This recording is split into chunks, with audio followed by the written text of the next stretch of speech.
We are on. So welcome everybody. We're going to talk about emerging issues with swimming pools here today.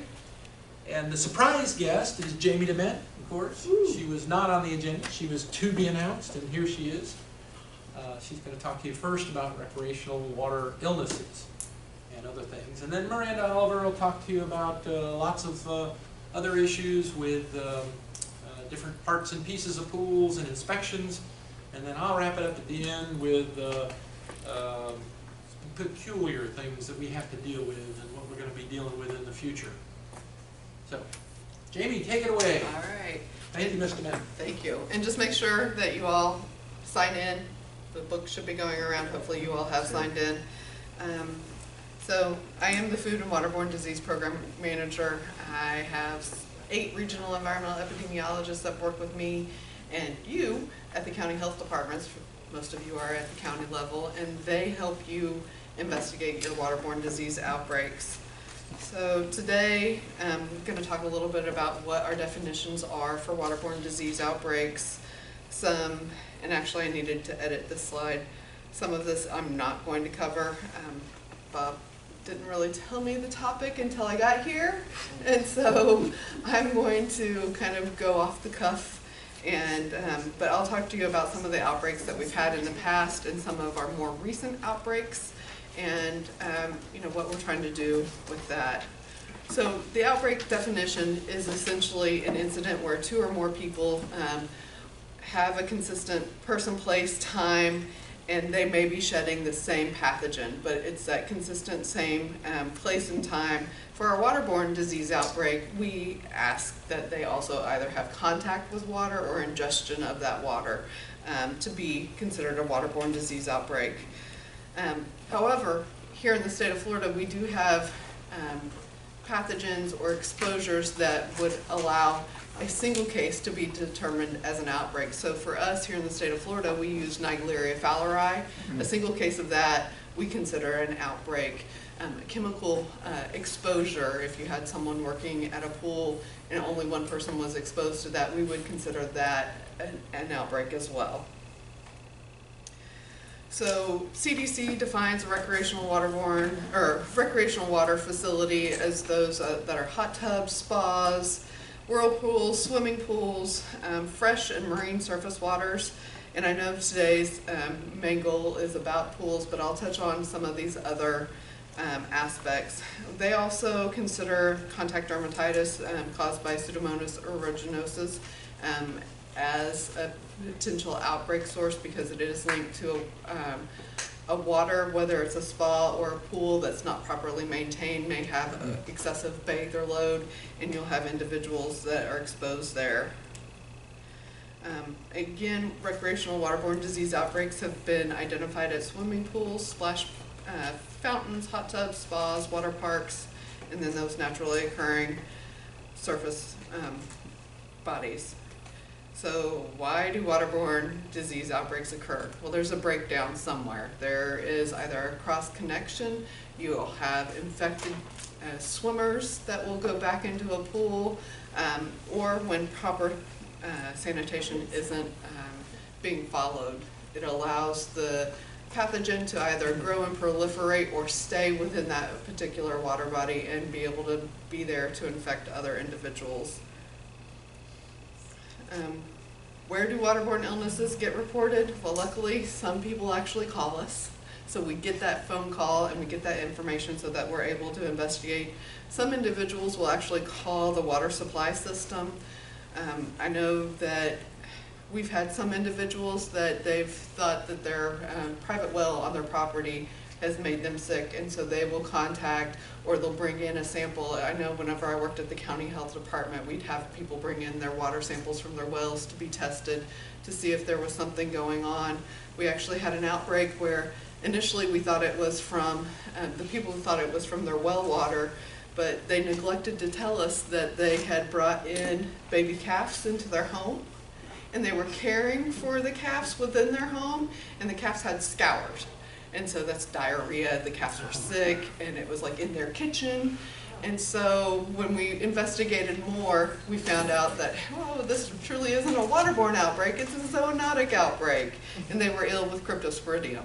And that can be a source. We also get reports from our regulatory agencies. So DBPR may call us when they receive a notification from one of their hotel owners that they've got several people ill. We get information from Poison Control Center, as well as event organizers. The worst case scenario is that we find out from the media that an outbreak is going on. We will have some individuals who either feel like they get the runaround with the health department, no one will help them, or their first thought is, I'm going to the media. And so sometimes we do find out about incidents in that manner, and we investigate. And then we do have astute clinicians that will call us. They'll either identify that they've seen a number of patients diagnosed with a certain pathogen, or they're seeing a number of folks come in with similar symptoms and, oh, a similar exposure, and so they'll call us. One other source, do you ever get any of those anymore? Yelp, social media? We are Have you looking. opened any of those? We are looking at some of the social media sites. We are using Twitter, as well as iwaspoisoned.com. We actually just recently had a waterborne illness complaint come in from iwaspoisoned.com, and the people were actually complaining about the hotel that they stayed in. iwaspoisoned.com is more geared towards restaurants exposures, but this person found that outlet. We've been working with I Was Poisoned since about 2015, where we're trying to capture, and they've increased the information that they're collecting from the folks that are using that site. Before it's been anonymous, and we haven't been able to tie that back to anyone. Now they're giving individuals the option to actually fill in additional information, and when we get that, we're able to follow up and investigate. We have Twitter surveillance that we're using as well.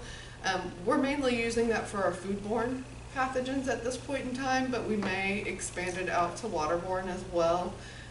We're working with the Harvard Medical School, as well as Boston Children's Center for the Twitter surveillance, and we're excited about that. We've actually had a foodborne outbreak that we were able to direct people correctly with the Twitter surveillance. It was an outbreak that was on the state line between Florida and Alabama, and the information that was out, and they were like, call this person at this health department, but it was a wrong phone number. So we tweeted back at those folks the correct phone number and asked them to report their illnesses or to follow up. So we are definitely looking to expand. As I said yesterday in my foodborne section, I think we're moving towards an era where people have phones, but they're not communicating on phones, and they're texting rather, or they're tweeting. And my next, maybe it's the next social media platform. Is that something that we can look at Snapchat to find out about illnesses, or combing other media sources to identify illnesses? So why do we investigate waterborne illnesses? Well, it's to be able to identify the cases that are associated with the incident. We want to be able to implicate the water supply or the recreational waters, and then get additional information about the causative agent and how this transmission occurred, how it was brought into that system, and then following up. And then we want to share additional information with our colleagues, and ultimately we want to prevent the spread of illness to others. Can you guys see the screen over here? Okay, I just feel like I'm standing right in the middle. But we also want to be able to prevent future outbreaks, and then of course identify emerging pathogens. I mean, for us here in Florida, PAM, Naegleria fowleri, is that emerging pathogen, but we've seen, and we'll likely see others. I mean, you can think of Zika as being potentially a waterborne pathogen, since the mosquito habitat, and it's a breeding ground, and so there are a number of things that we're continually looking for and on the lookout. There are some barriers when confirming waterborne outbreaks. Individuals don't like to necessarily report. They're like, oh, I can get over it. There's also delays in seeking medical treatment. And then there's also recall bias, where some individuals won't necessarily recall all of their exposures. For some illnesses, we can't collect clinical specimens and have a magical test. Unfortunately, we're not like CSI. I can't just take a blood sample from you and put it in a machine and go, ding, I know what you were exposed to, or test this water. We've worked with CDC, and we have 8 dead-end ultrafiltration kits, which they use a dialysis filter, the same thing that they use in dialysis units. And we can collect water, large volumes of water, using these filters, but we don't have the capacity at our state lab to test using those filters, and so we would have to ship it off to CDC, so it's a specialized laboratory. And sometimes it's hard to then, even when you're testing it, detecting that pathogen within that sample. And then we have some pathogens that we're like, oh, well, we don't know what parameters to use to actually test for. As some of you are aware, there are different testing mechanisms and methods that are approved. So for norovirus testing, you can test for it in oysters. That methodology has been approved. But to test for it in swimming pool water or in, let's say, cake, an icing on a cake, there isn't an approved method. And so if you get a negative, is that truly a negative because it wasn't there, or is that because the testing methodology, there are other things that are interacting with the test? And so some of those things definitely impact our ability to identify. CDC does track waterborne disease outbreaks, and they want to, share information. There is a reporting lag with outbreak reporting and data cleaning that goes to CDC, and not every single state necessarily reports all of their outbreaks to CDC, but you can go to these websites and look at the most recent report. Here is just the epi curve, and you can see that the blue line is the actual outbreaks that are associated with treated recreational water venues, and these are crypto outbreaks, and so you'll see large spikes. We know that crypto follows a cyclic pattern, and so some years we will have a large number of outbreaks, and then we won't have it for a couple of years, and then there will be a huge peak again. And it's also seasonal. Here is another graph just showing the seasonality of waterborne disease outbreaks, and again, treated water venues are in blue. And the rest of the nation, here in Florida, some of us are able to swim year-round, and so we likely contribute to the January and March peaks and the October through November and December peaks. But the rest of the nation, usually their swim season is May through August. So for us here in Florida, we continue to investigate and identify waterborne disease outbreaks. You can see we also kind of have that cyclic pattern. But I think also what you're seeing on this graph is probably impacted by the number of staff that I have to help and assist you. We've also made some changes with our surveillance of waterborne disease pathogens. Previously, the cases of Cryptosporidium that were reported in Merlin, there was no extended data available, and there wasn't anyone consistently reviewing that data. We now have someone who is looking at that data, reviewing it, looking on a statewide level to identify recreational water venues that these crypto cases are reporting exposure at. We hope to further understand some of the other enteric pathogens and their exposure to swimming or recreational water venues. We've actually added in our salmonella questionnaire, we've added in the same section for recreational water exposures that is in the crypto.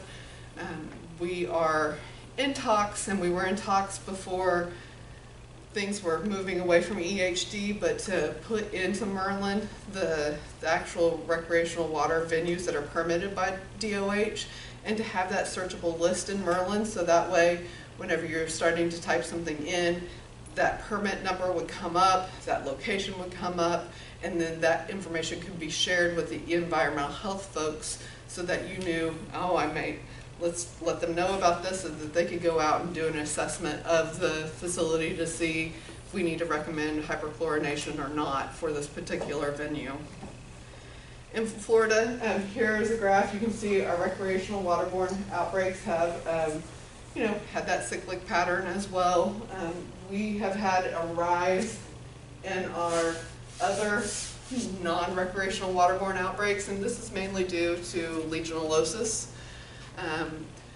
That's transmitted via contaminated water, and some of those have actually been linked to premise plumbing within facilities. And we believe that we'll continue to see this rise for Legionella, whether that's from a poorly maintained spa or the fact that some of these facilities aren't maintaining their water in their buildings appropriately. We're actually going to be having a joint training with the Agency for Healthcare Administration coming up in September. We'll be at 4 different sites doing trainings with ALFs as well as nursing homes.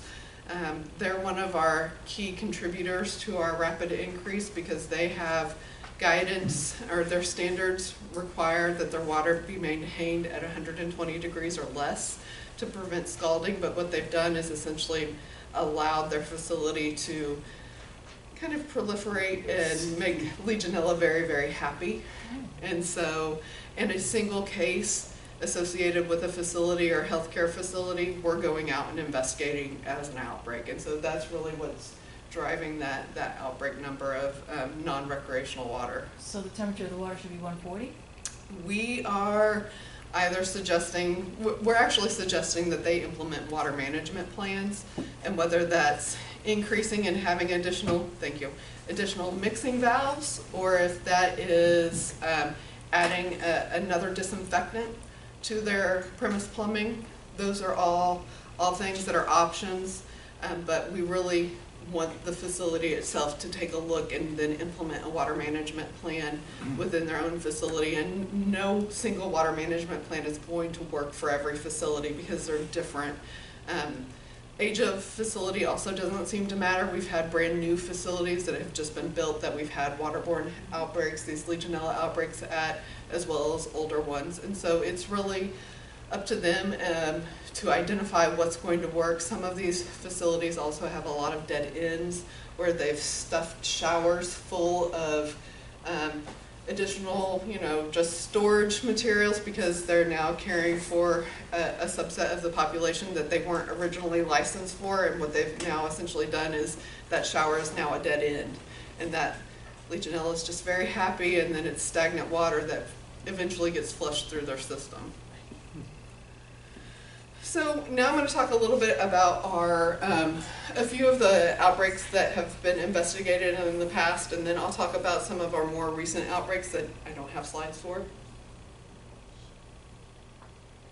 This is an actual outbreak that was associated with an interactive water fountain.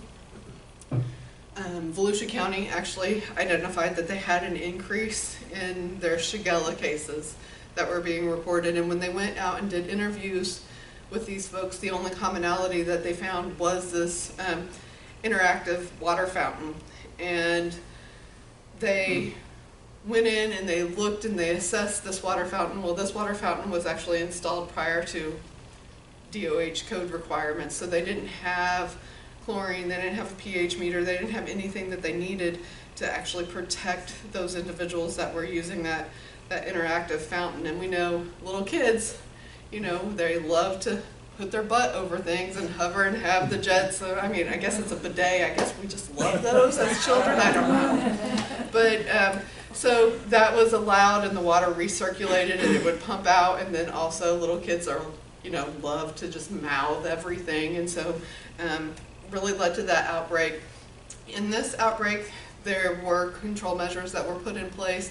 They recommended people not drink the fountain water, and then not allow diaper-aged children in the fountain, which I'm sure caused a lot of hate and discontent with some parents, and nobody's out there to monitor it, but they put up signs for that. The chlorine and pH meters were installed to bring it up to, what now we would say is code level, and if the chlorine level decreased, then the fountain automatically shut off. So if there was something going on, they were at least able to protect those people that were coming to that area to not have them be exposed. Another outbreak that we weren't necessarily a part of, but it was a big deal, was an E. coli O157 outbreak in Georgia. This was 26 children were exposed, and what they found were that the common swimming dates were June 11th, 12th, 17th, and 18th. You know, the exact cause of this outbreak is really not known. If it were how many fecal accidents went unnoticed at this large water park, and you think of a water park and code browns, like I like to call them, or diarrheal incidents that may not be noticed. And you know, what really led to this outbreak was that it had a low level of disinfectant, and the bacteria was able to proliferate. Kids, once again, you know, as parents and as operators, we need to make sure and that we educate those people that are coming to our venues so that they know what the risk factors are, and try and make sure that you prevent people from, you know, swallowing water, or, you know, I always love it when I see the little kids, you know, mouthful and then spitting it out at their friends, and, you know, you just gotta like shake some parents and be like, no! Next I'm gonna talk about Legionella. It's naturally occurring, and there are two forms of illness that present from exposure from Legionella. The most severe form is Legionnaires Disease, and that's when those individuals develop that pneumonia that is X-ray diagnosed. Outbreaks have been linked to hot water sources, cooling towers, evaporator condensers, humidifiers, spas, respiratory therapy devices, grocery store misters, ventilators, and other decorative fountains. And you know, it's really about inhaling that small particulate that's contaminated with the Legionella bacteria. And it really takes a number of things. It's actually like the perfect storm. You have to be that immunocompromised individual.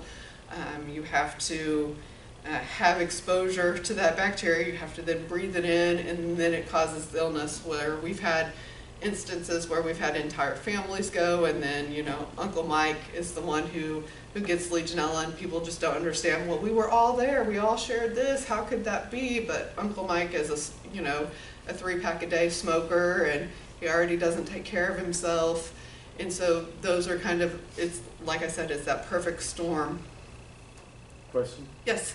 What kind of surprise was the part of the grocery store? It's usually either in the fresh meat or produce. Mm-hmm. So usually there you're looking at 40 degrees. It is, and I think, you know, we haven't had an outbreak linked to that necessary source in a long time. I think the grocery store associations, and they've really worked hard to ensure that those lines are cleaned appropriately and maintained. I mean, but you do have some smaller mom and pop facilities that may not have that same either food safety, water management plan in place, and so it has happened in the past. More recently, there was actually a person-to-person transmission in Europe, which we don't normally think of Legionella being spread person-to-person, but in this particular incident, it was a very, very small room, and the child, he was like a 30, 40-year-old male, had been working in another part of the country, came home, was sick, where they were having, in the other part of the country, they were having a Legionella outbreak. He came home, his mother was caring for him in this very poorly ventilated small room, and then mom eventually comes down with Legionella.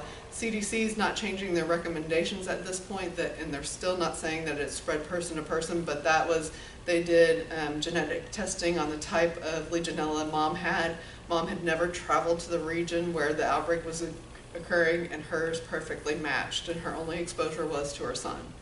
And so, you know, it's definitely, we're finding out new and different things and how it's transmitted. Again, another example from Volusia County. This was an outbreak that was deadly. There were 11 cases of pneumonia identified, 1 death, and then 3 of those individuals were diagnosed with Legionnaires disease. As you can see, the demographics for this, it was older male, and usually our demographic for Legionella is usually a male over the age of 50, usually white, who has an immunocompromising condition, and like I said, former smoker. For here, the common exposures was an indoor pool. The pool, I'll show you a picture of. This was a very, very large pool, but it was actually a pool spa. And the bubbles that, you know, when you turn the jets on and you're sitting right there in the water, those little bubbles, those aerosolized bubbles, you breathe them in down deep, caused this outbreak. There was another outbreak at the same facility, and eventually the hotel demolished this particular spa because it was an ongoing source that they could not keep clean, could not keep maintained.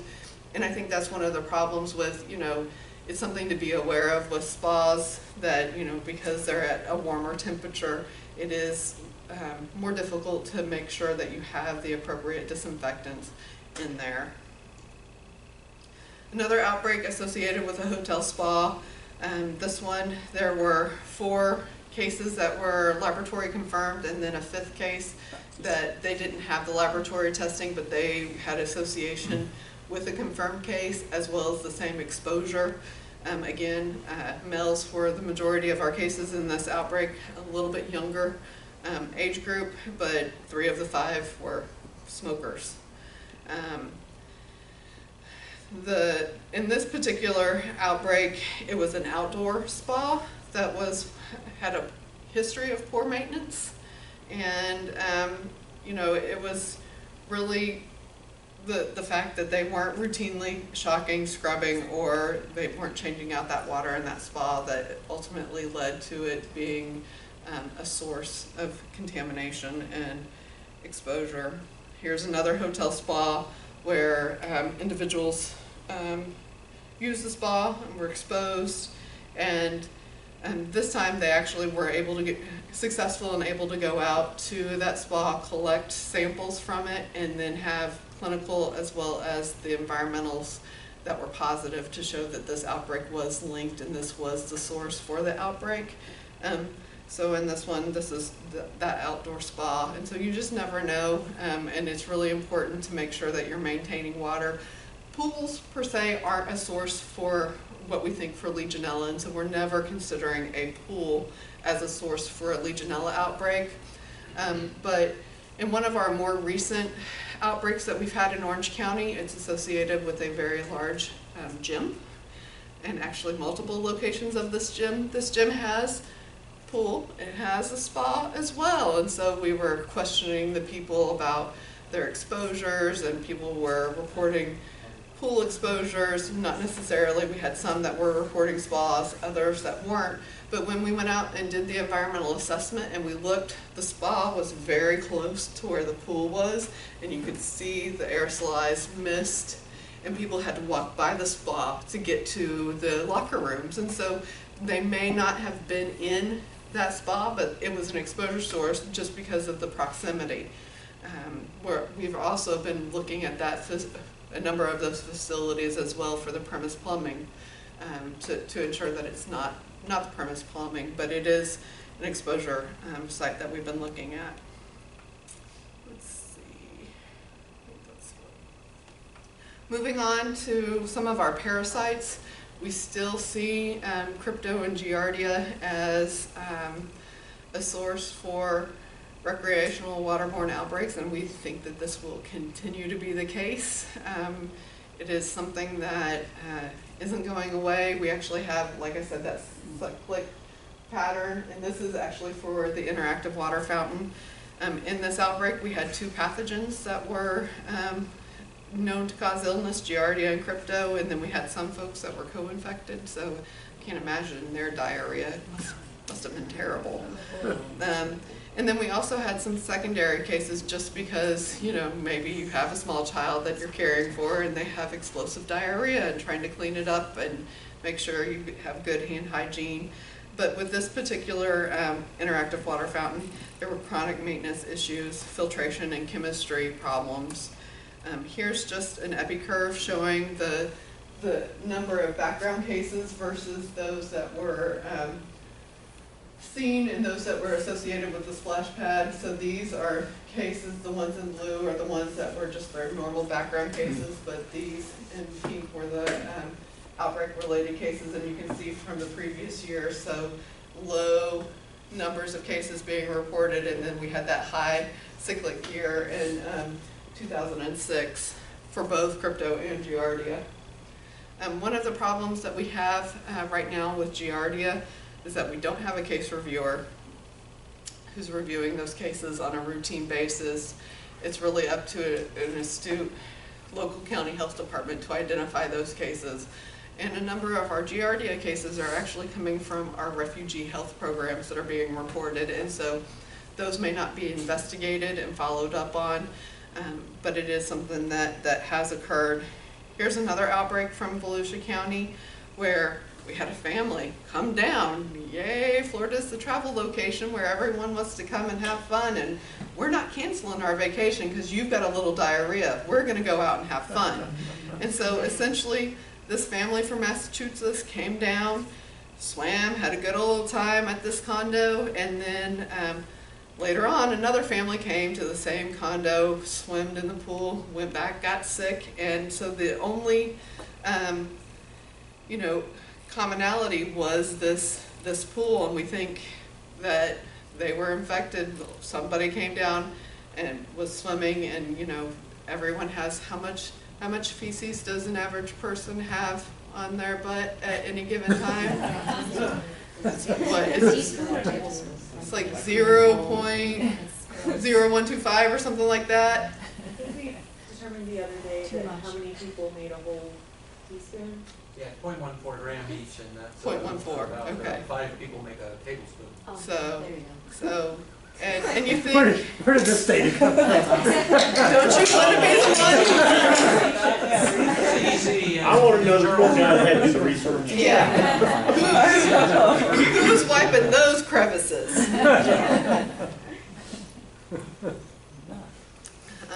But and that goes to our communication and making sure that we're making those recommendations to make sure that you wash and you shower before you're getting into a swimming pool. With a lot of these diseases, a single diarrheal incident can release millions of oocytes or bacteria or the virus, and so it is something that is. And a lot of them have very, very small infectious doses, and so if you're not properly maintaining your pool, it becomes a source where that pathogen can grow or stay alive, and then someone else is exposed. So here, just in general, is some germ inactivation times, and as you can see, normally E. coli is not going to survive in a properly maintained pool for very long. Neither is hepatitis virus. Giardia is a little bit longer, and then of course crypto can survive for a very, very long time. And like I said, so you have one diarrheal stool event that may go undetected, and even though if you're just doing your job and properly maintaining it, it could still be a source for an outbreak. Some of our more fun outbreaks are now associated with these inflatable party slides that people will bring in for either end of school year. We've also had them brought in for birthday parties and celebrations. And for this one, it was at a school, and there was a first grader who was complaining that he had abdominal pain, but he wasn't.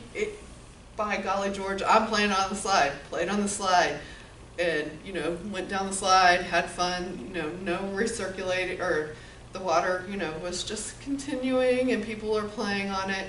Second graders came in and they used the slide. They really weren't supposed to, but they went in and used this same slide. Well, then we got second graders sick, we got first graders sick, and it was all linked back to this particular slide. So, for this outbreak, 42 out of 93 persons were interviewed. Onsets began on Thursday, May 20th. 25 first graders, 9 second graders. Like I said, probably not as many second graders because they weren't supposed to be on the slide, but we had some that were. We also had secondary cases with this particular outbreak, and it was caused by norovirus.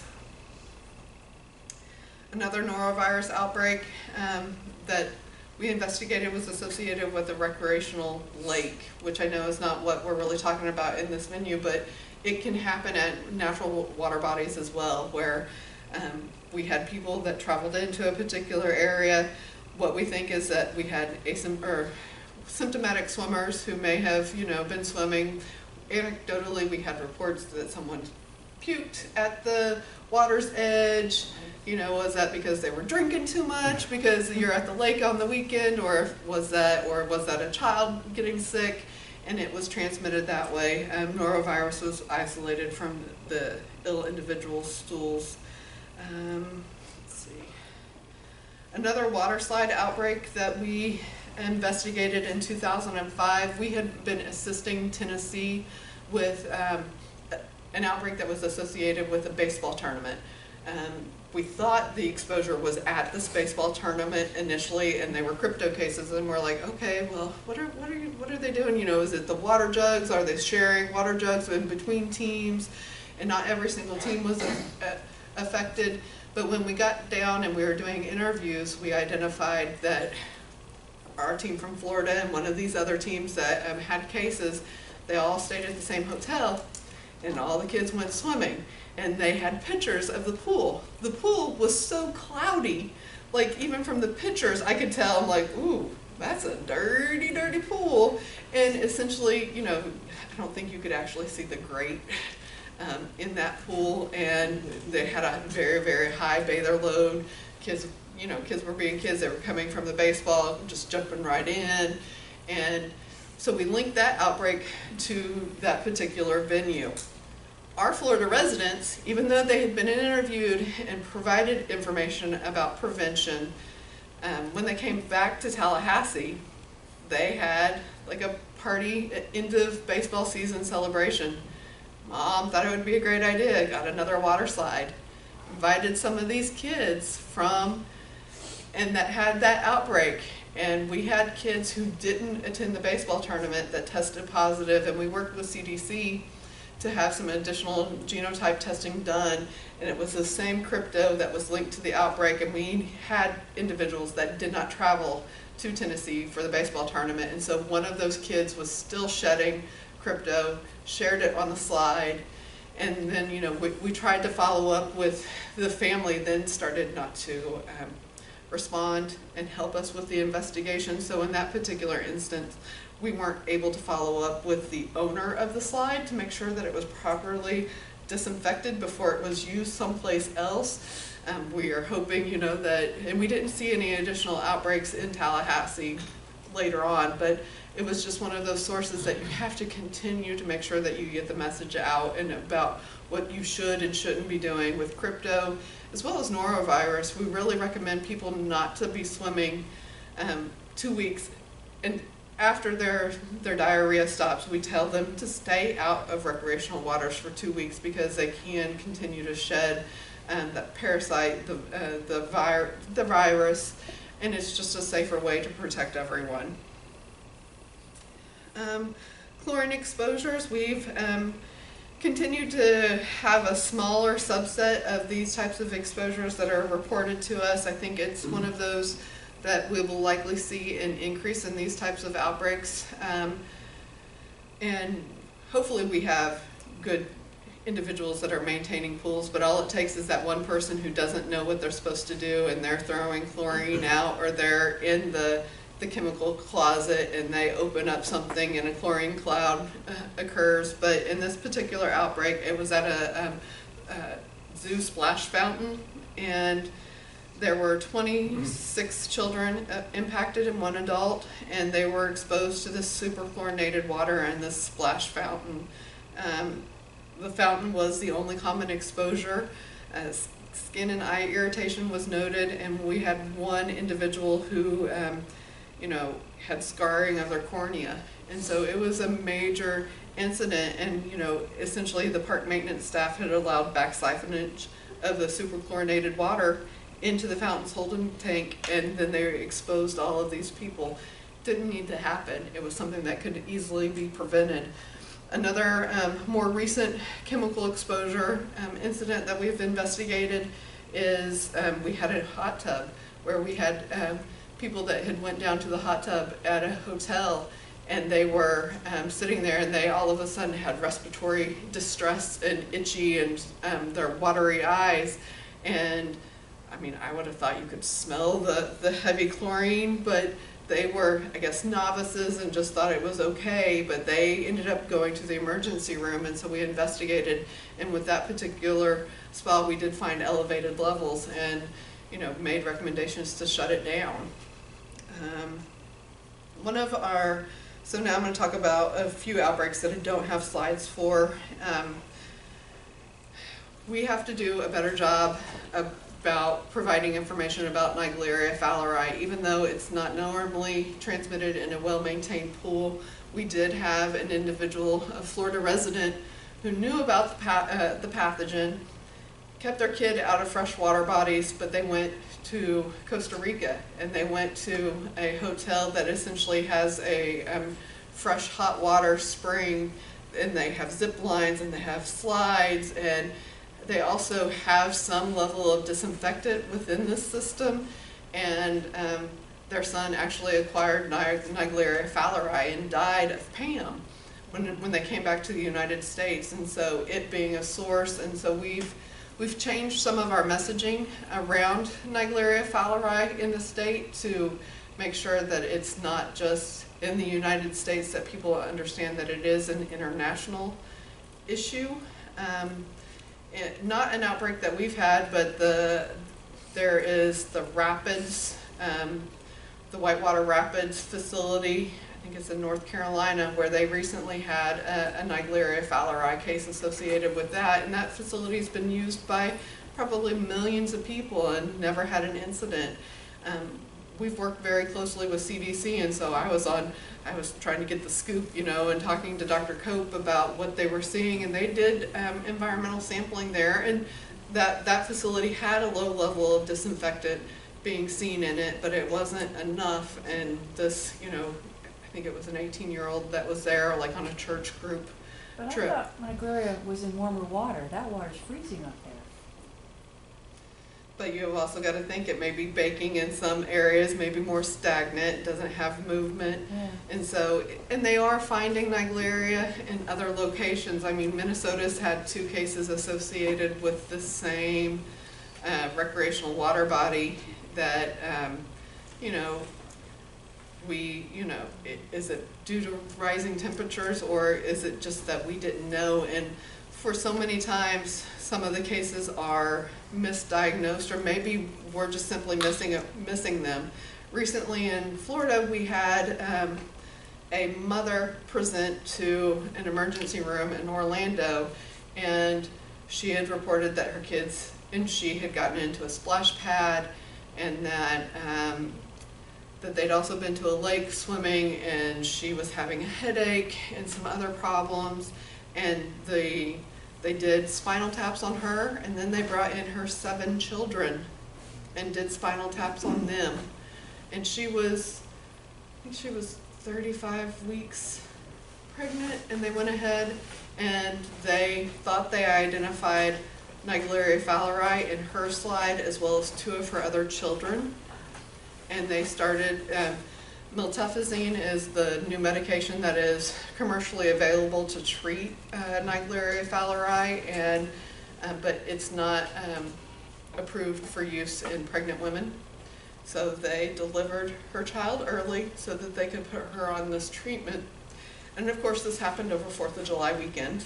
And so we worked really diligently with CDC, got the clinical specimens up to them, and they found no Naegleria. And, you know, they unnecessarily treated this person, delivered a baby early, and did spinal taps on 7 kids who weren't showing signs or symptoms. And so, even though we have heightened awareness, and there were calls that went out regarding the particular splash pad that we had to, you know, ensure and work with that owner. And so we don't want to unreasonably diagnose someone or think, but we also don't want to miss it. And you know, there's going to be another PAM summit coming up, and we're hoping that we'll get some more information about this particular incident and be able to better identify it. But you know, we want to do as much as that we can to prevent these types of illnesses. And like I said, I think communication is key.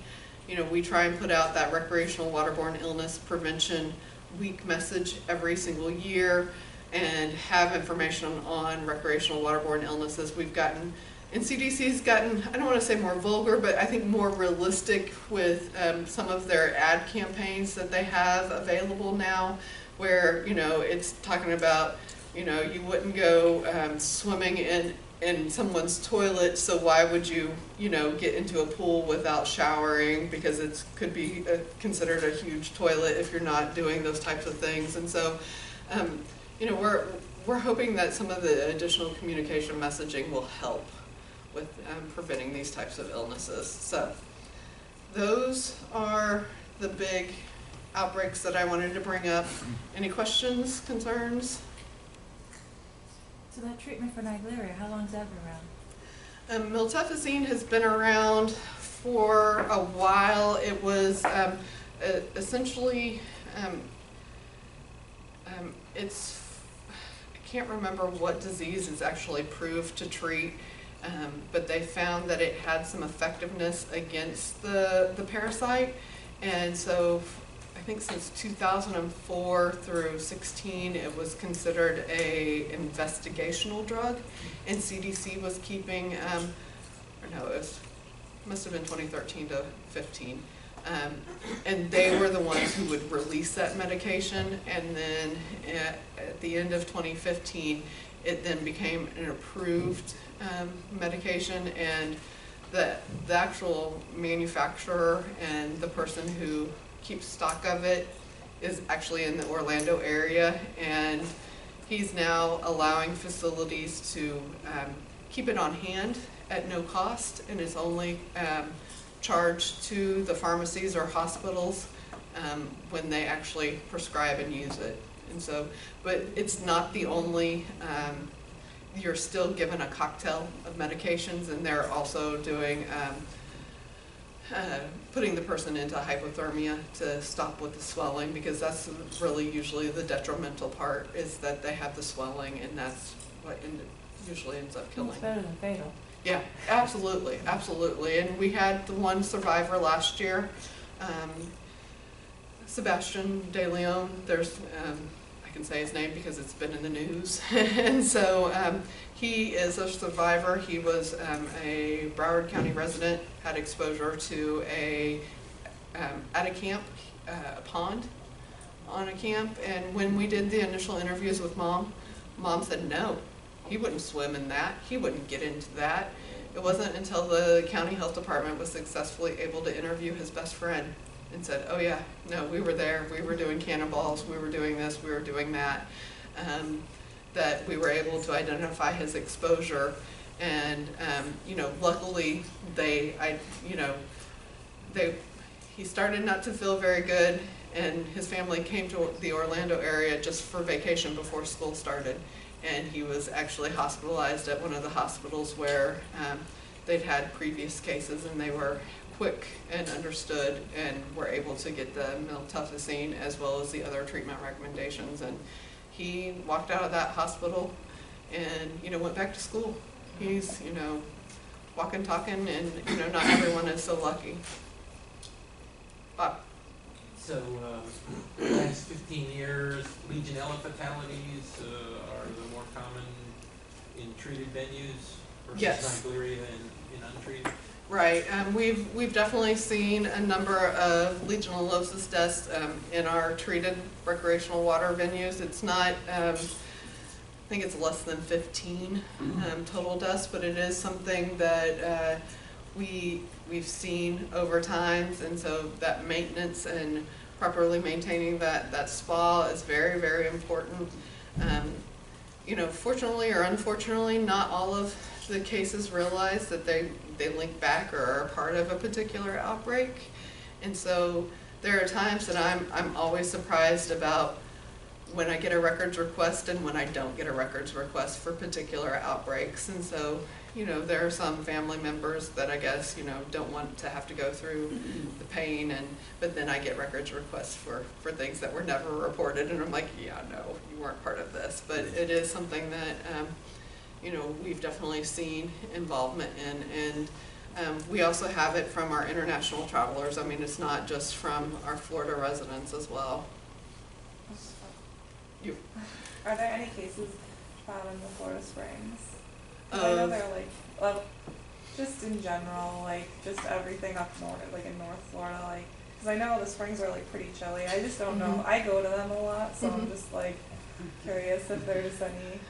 Well, you know, I think it's one of the problems that we do have with, especially with reportable diseases and conditions, is that some people may not always remember their exposures, their recall bias, and sometimes by the time we find out about it, we're not finding other cases being reported with a similar exposure. And then some people, you know, you have to go to a physician to have your illness treated.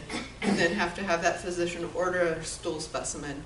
You then have to submit that stool specimen, then they have to order the correct type of testing. As far as I know, we haven't had any necessarily reports this year, but is it because, you know, people haven't reported or other things? I think she was worried about malaria. Oh, Yeah. and Well, just like, well, you know, really anything though, because Right. I do go there like a good amount a year, so. Yeah, I mean, we haven't had any reported with serious. cold water springs. Okay, yeah. You know, I think it's like I said, the Costa Rica case that was associated with a hot water spring. Oh, okay, alright. Good to know. Does the DOH also deal with recreational pools and spas on cruise ships? No, we don't. Thank Who goodness. does? Vessel sanitation program that's ran out of CDC. Yeah. So they have CDC agents on the ship then? They don't have agents on the ship, but what happens is that, especially with the large norovirus outbreaks, they have to report in the number of illnesses that they're seeing and being reported. And then we, with our Legionella cases, if we find out that we had someone who traveled and was on a cruise, CDC collects information regarding travel-related cases. And so we would fire that off to the travel group, who then also turns it into the vessel sanitation program. They're going to be looking for those exposures of those individuals on those cruise lines. And we've actually went out on some of those investigations with the vessel sanitation program. It's been a number of years, but we've, you know, looked at their spas, and, you know, if you've been on a cruise, and depending on which cruise you've been on, there's a lot of drunken debauchery that occurs. And I've seen one spa that had probably 25 people in it, and that is, you know, I'm like, that is ick soup right there. I'm not getting in it ever. Oh, yeah. Tim? Oh. Cases of where this is documentation and regional epidemiologists were deposed or asked us to testify in court or anything? Not that I can recall for our waterborne outbreaks. I know that we've had staff that have been deposed for our foodborne outbreaks. We have one that's currently ongoing associated with a large caterer that caters school meals that we've got a regional that's being deposed for due to that investigation. And so Enough for regional instances? Not at this point. Like I said, I'm always surprised at what we receive complaints about. Other times we, with our food and our waterborne disease outbreaks, we really try and write full outbreak reports that go along with that, and when the records requests normally come in, that goes along with it. And I can't tell you the last Legionella one that they've actually deposed one of the regionals for the outbreak report, but Must be doing a good job then, right? hope so. All right. Oh, yes. You had a slide earlier that showed, I think it was 4 different pathogens. One was crypto. Oh, That one? Right. Yeah. So it says chlorinated water, asterisk. I wonder what the chlorine concentration was, what was used there? That's 1 part per million. Yeah, 1 part per million. Mm-hmm. Well, yeah, I know 1 to 10 is the range, but it seems it would be a lot different at 1 than it would be at 10. Right, right. Well, and this is what, you know, I think realistically, they were probably erring on the side of caution with going with 1 instead of going at the higher concentrations. And so giving you an idea of how long that pathogen can survive in that chlorinated venue is why I think they selected the 1. Let's always look at the minimum here. And what you said about spas, Yeah. I do pool and spa inspections. Never go in a public spa. I know, they're scared. I mean, I probably close 1 out of every 4. Mm-hmm.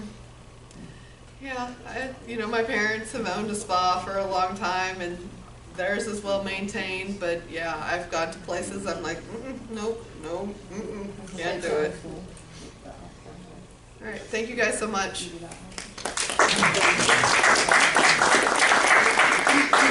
Thank you, Jamie. Thank you. Appreciate it.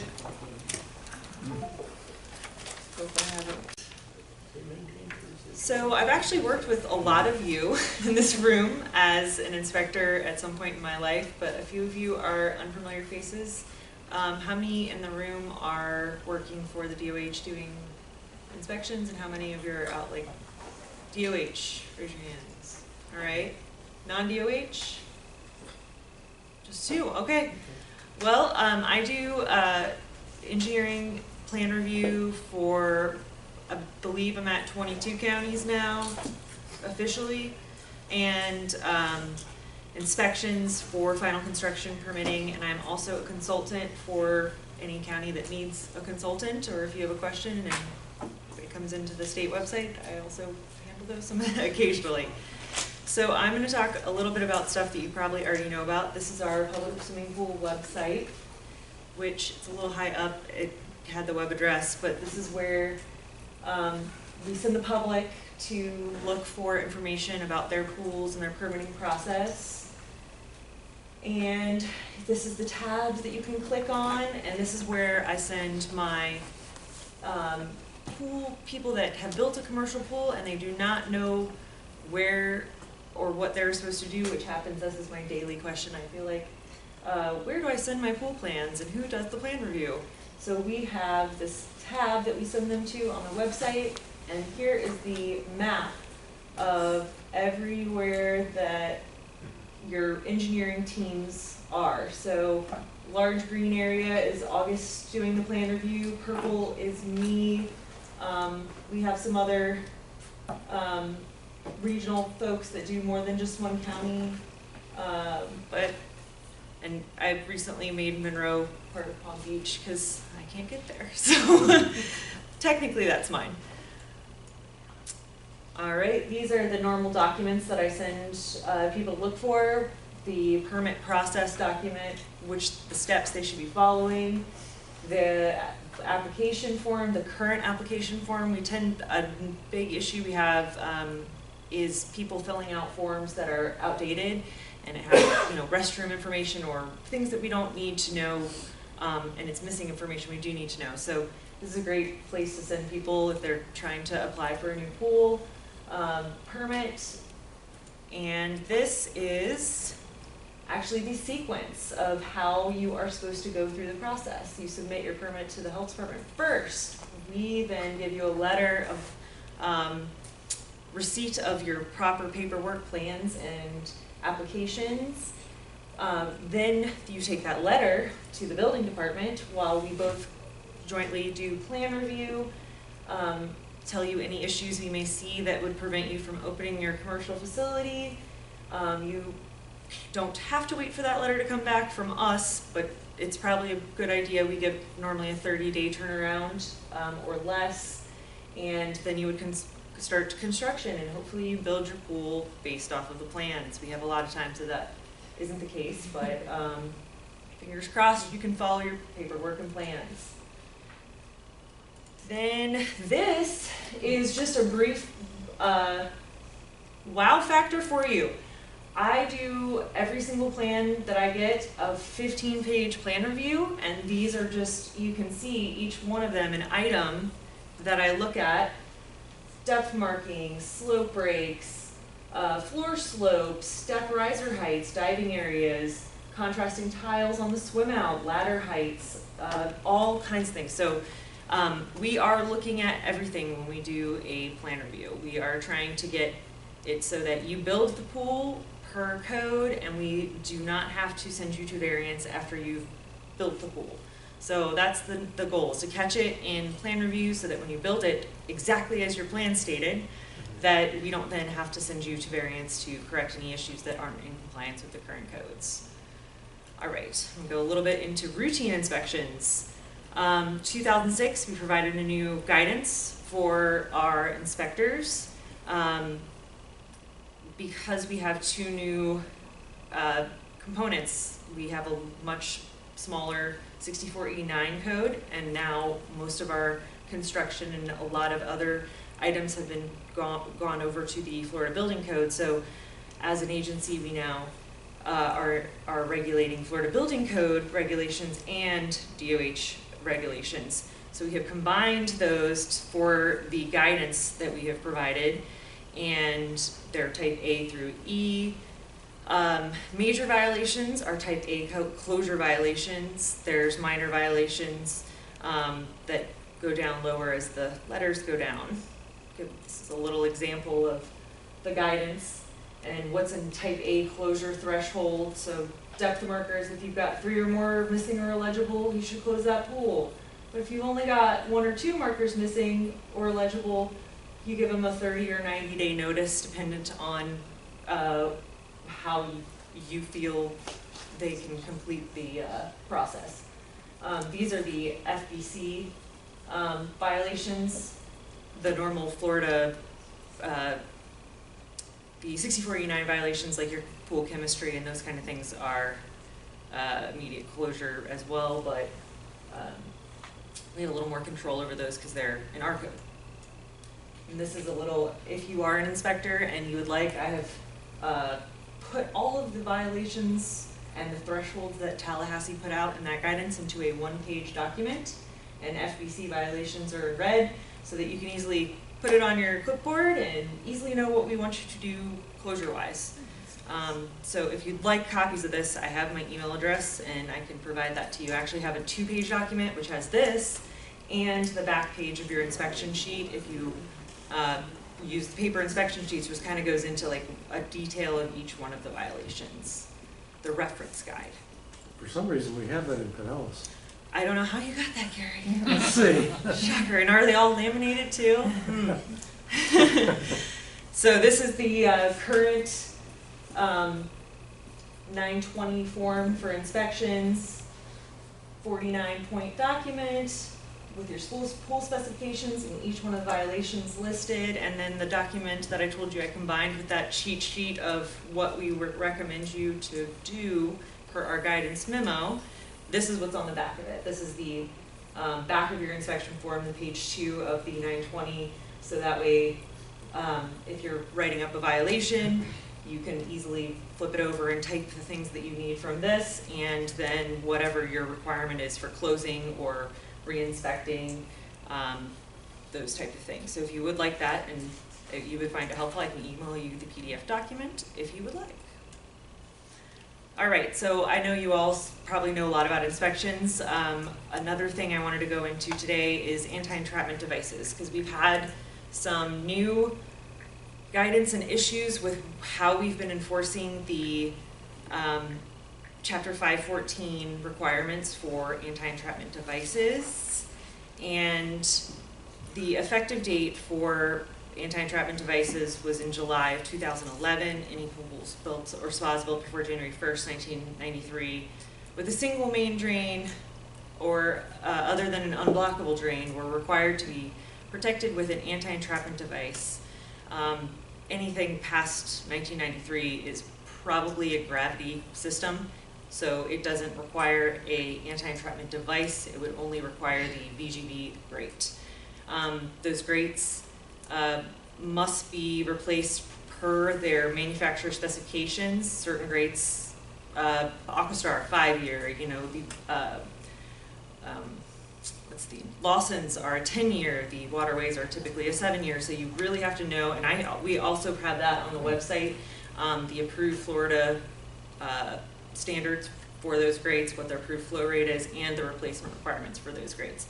And what you should be getting from your pool folks is one of these documents that tells you, actually it's been changed to, I believe, but we now have it also to added what kind of grate you had, what the Florida approved flow was, and the date you installed it. So you can use that document to update your records for the facility when they have replaced their main drain grate or any of their anti-entrapment devices. Now, do you know what Hayward is?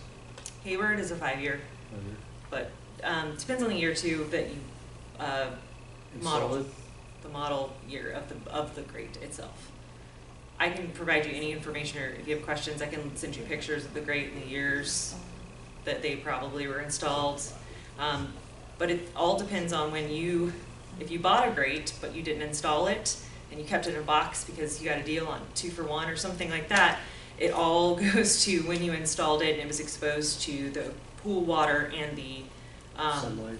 Sunlight, UV degradation. So you have to trust your facility and the person that they are employing to replace these grates. And one of the big things actually always bothers me is that we really can't, it's hard to tell if you've got on a cloudy day or a windy day if those drain grates are put in properly.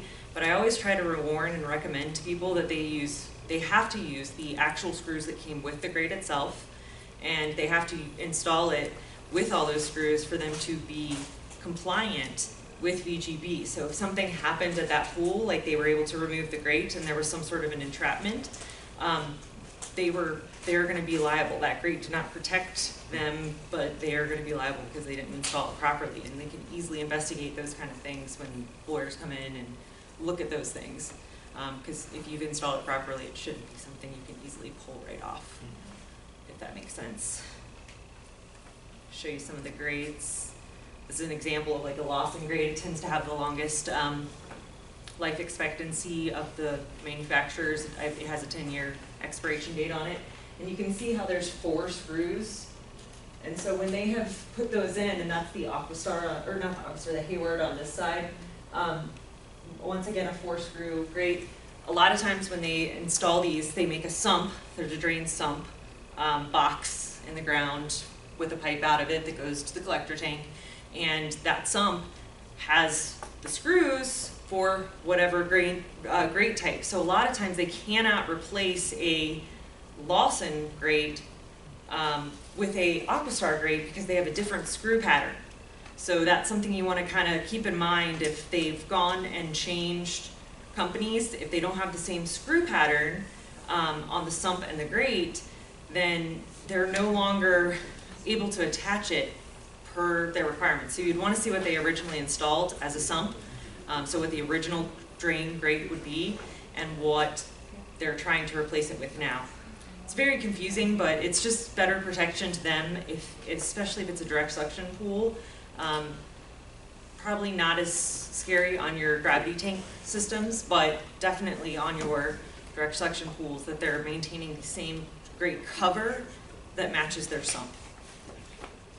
All right. So this is a diagram of a direct suction pool. I'm sure you all have them in your areas if you're inspecting and you're very familiar. A lot of times these can be confusing though, because in the 80s they had the gutter systems going to a tank that looks like a concrete pipe, very small tank, and a lot of times that can be tricky and confusing because people will think that that is a collector tank, and it is actually not.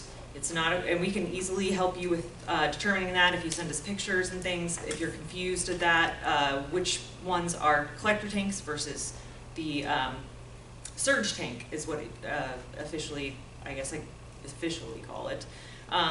And that's a huge common thing I'm seeing in the field is that, oh, it's a tank, it must be a collector tank. Not the case, because if the pool was built in the late 70s, it depends on the year it was built, but that tank might have just been for the gutter system and not for the actual main drain. So your main drain might still be directly plumbed to your pump, and that is our requirement, is to not directly plumb to the pump, because if you directly plumb to the pump, you have a direct suction system and your risk of entrapment is much greater with these. Generally, if you see one return, it's direct suction, but if you see two returns, then you've got a collector tank, right? Right, you have to look in the actual tank itself and Yeah. see how many holes are coming in and going out. So if you can count how many come in to the tank and how many are out of the tank, you can easily see if you've, because a lot of times too with that, I've seen spas where they have a therapy pump that they did not plumb to their collector tank and only plumbed the recirculation line to the collector tank, and then they would then have to have an anti-entrapment device on the therapy line to prevent entrapment. Because every pump you have has to be properly protected from the direct suction, if that makes sense. Does anybody have any questions about how that plumbing works and how different pumps would possibly cause that entrapment? It tends to be one that is really confusing for when I'm in the field training, but every single pump, if it's not plumbed to your gravity tank, must have an entrapment device. So you can't have, oh, I've got a spa, it's got recirculation pump, and look, there's an anti-entrapment device on it. Great, and then their therapy pumps right next to it, that as well has to have some sort of anti-entrapment. You can't have one without the other. Every pump has to have protection. These are some examples of options for drain disablement when we had the direct suction pool to make it so that it was no longer a direct suction from the main. There was options for these older systems to come into compliance. They could either use, they could install a anti-entrapment device of some sort, or they could disable the main drain and do flow reversal. All right, here's our list of anti-entrapment prevention systems and devices. Dual main drains, plumbed parallel so that the suction is balanced. So most likely if someone completely blocks one drain, there's not going to be someone else 3 feet away on the other drain completely blocking that drain. So the balance between the two. And then those giant grate covers, tend to see them on lazy rivers or water slides or wave pools because they have a huge drain system that goes into the recirculation. So you don't need a Virginia Graham Baker grate on top of those because it would take a lot of people on that grate itself to create some sort of suction. Safety vacuum release systems, those are the ceases the pump operation or reverses circulation flow when they detect blockage. Suction limiting vents, and then there's the gravity drainage systems, automatic pump shutoffs, and then the picture I showed you in the last slide, that disablement of the main drain. One of the most confusing things I'm seeing is what is a suction limiting vent and what isn't a suction limiting vent out there in the field. I'll show you a slide in a little bit to try to go over it a bit better, but here's your common gravity drainage system. You see the collector tank, you can see the pipes that are inside. You're matching those to the pipes that are going into pumps so that you know that the pipes coming in and the pipes going out, none of them have direct suction to each other. So you don't see a pipe going directly to a pump. I don't think we've ever had a death or entrapment on a gravity tank system, correct? We had one on a suction limiting vent system, but not on gravity. Not on gravity, and that was near fatal drowning. It wasn't a fatal drowning. Okay. The boy was saved. It was in a spa in Orlando about 12 years ago. He got his arm caught down in it. He took the drain cover off. He stuck his arm down in it, and the suction limiting vent didn't work. That is an issue. So I'm going to show you one more slide on gravity tanks, and then I'll go into the more issues with these suction limiting vents because we are going to have to see some things change But out there in you're the field here You're shortly. right, there's been no gravity drownings in Ever. Florida. So, best that we changed our code. Everybody is gravity from now on. This is a diagram of how the tanks work. The water goes into the bottom of the tank. You can pull it out through the top. There's no risk of it directly sucking to the pump. So you're protected from that direct connection there. This is a There's, diagram. What? Let me just say, there's about 4,000 direct suction ones that have to have those suction limiting vents or the safety vacuum release systems that Miranda mentioned, and all the rest were built with gravity systems and collector tanks. We changed the rule in 77 for pools and 93 for spas to make them all have collector tanks. And that's one thing to think about too, is that I do think there may be some that people have listed as a gravity tank that may actually just be what I told you about, that gutter overflow tank. So if you are questioning it, it looks way too small, it looks like you can't see the piping that's in the bottom of that tank. Pull out the old plans, verify that they had built it as a gravity tank, because I had found quite a few in my old county that were, one of my old counties, that were actually direct suction. Someone had mislabeled them as a gravity system, and they were not. So luckily nothing happened at those, and we were able to get them to put on some anti-entrapment devices, so yay! This is the diagram of how a dual drain system works. You won't typically see it in pools that were built, that only function off of the dual drain system unless they were built before the 70s. A lot of times when you see these dual drain systems currently, it's because the pool is greater than 30 feet in width, and we require you to have multiple drains when your pool's greater than 30 feet in width. So if you see them in newer pools, they're still gravity built pools, they just are required to have multiple drains for proper filtration and flow of that pool. So one of the things to think about is when you see these, it doesn't automatically mean that your pool is a dual drain system. If the pool is very wide, it's probably just for filtration means, and it still goes to a gravity tank. And then here's a good thing to think about on spas. Make sure that you don't misdiagnose two drains with dual main drains, because on spas you could easily plumb one to a filter pump and one to a therapy pump. You have to verify with the plans and the engineering that they actually parallel plumbed those two drains to each other, so that there was no risk of entrapment. Because if you plumbed one drain to a filter pump and one drain to a therapy pump, both of those are still direct suction. So another confusing one to keep an eye out for, that dual drains in a spa does not always mean that they are a dual drain system. It could just be two drains going to two separate pumps. All right, suction limiting vents. So this is how they're supposed to work. There is a pipe that comes up, open to the atmosphere. If it will be able to bring in air if it detects any kind of suction, and return the line. The vents have to either be at an angle or have openings with screens. And this is what they look like. But what else looks a lot like this is the air lines for therapy pumps. So there's an air intake line that would look very similar to this, and a lot of people have mistaken that line for a suction limiting vent when it truly is not.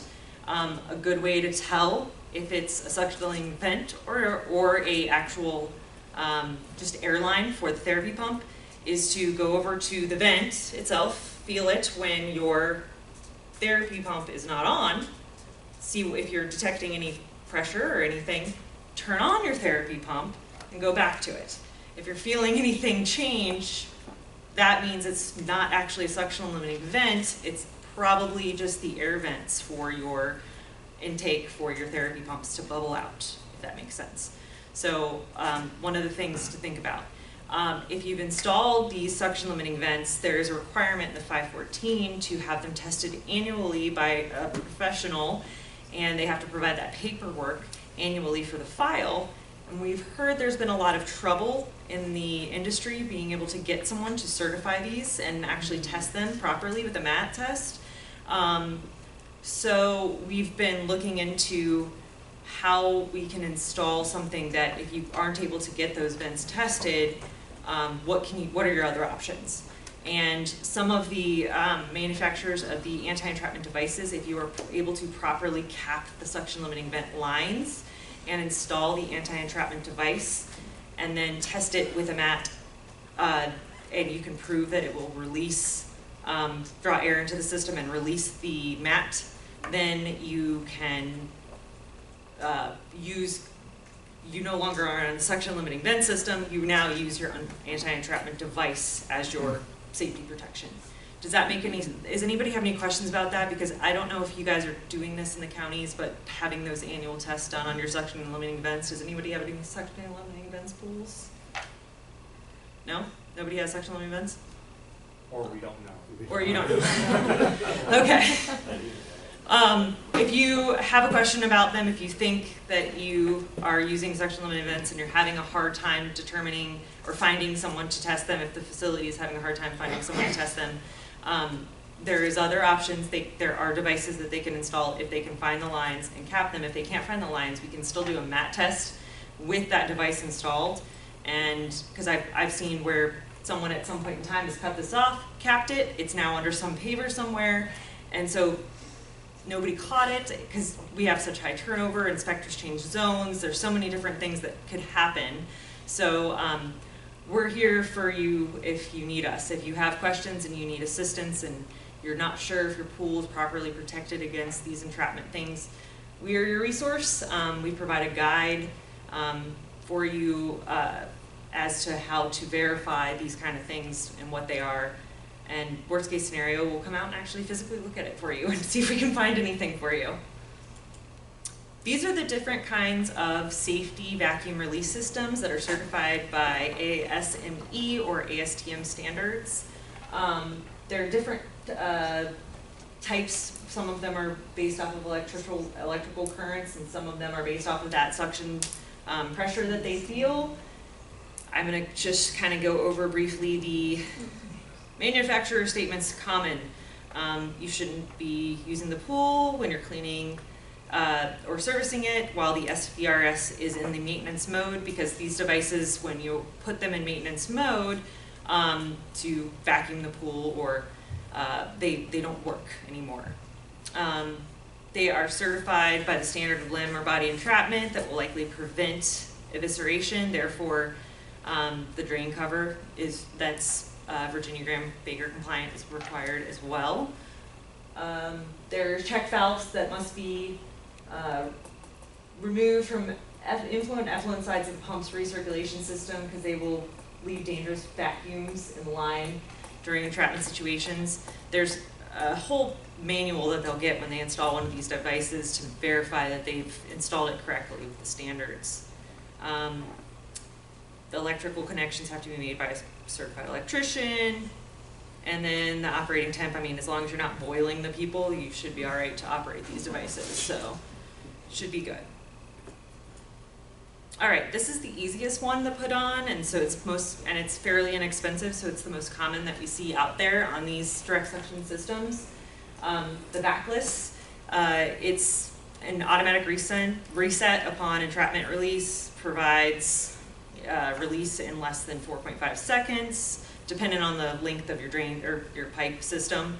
It's designed for 0.5 horsepower to 10 horsepower pumps. It meets the standards.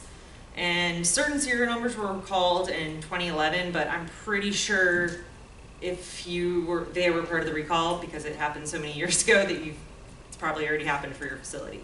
And this is where you install them.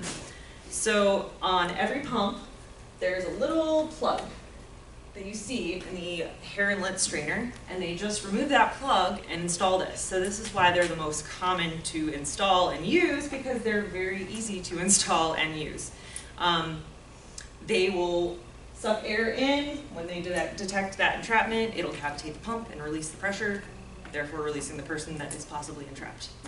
Like I said, I don't recommend any, but I just see this one the most commonly used because it is very easy to install. You don't have to do any extra plumbing, and like I said, it's just a cap that's in every single pump that they remove and screw this in. So they also should be putting in test check valves with it, but you know, let's try to do as much as we can to just encourage them to get something entrapment on there, and we'll deal with the rest of it later. Yes, sir. Yeah. A lot of our pools in Martin County that have stingles are switching to backless without stingles out of business. I was going to go into that when I got to my stingle. So the stingle pumps, I will go into that because we have some issues now because of that. The back alerts, yeah, go ahead. Go back. Can you go back? Mm-hmm. Is there like a range you should see on On the gauge? On the gauge? I mean, a lot of times it's just like a 0. And that's okay. That means it's got 0 pressure, it's detected. Honestly, if you're seeing the gauge up really high on these, it's probably not functioning properly, and they haven't been testing it the way they're supposed to. These are supposed to be tested, I believe, monthly on the backlist, and they have to be documenting that in their maintenance log. If the owner or whoever they've hired to do operation of their facility should be testing these devices to verify that they're actually they're still working properly. So if you see a really high pressure on it, it probably isn't working properly, because if it detects pressure, it should be releasing that. Does that make sense? Okay. Back alerts. These are another really common one, but you tend to see them sticking up. I actually have a picture of the next one. They're self-monitoring, non-electrical, low maintenance. They release the dangerous suction in less than a second, depending on the drain length. They mount on the main drain suction line close to the recirculation pump. So they're another very common one that I see that's easy to install. You see them normally sticking up right off the line, and they also have a pressure gauge on them as well.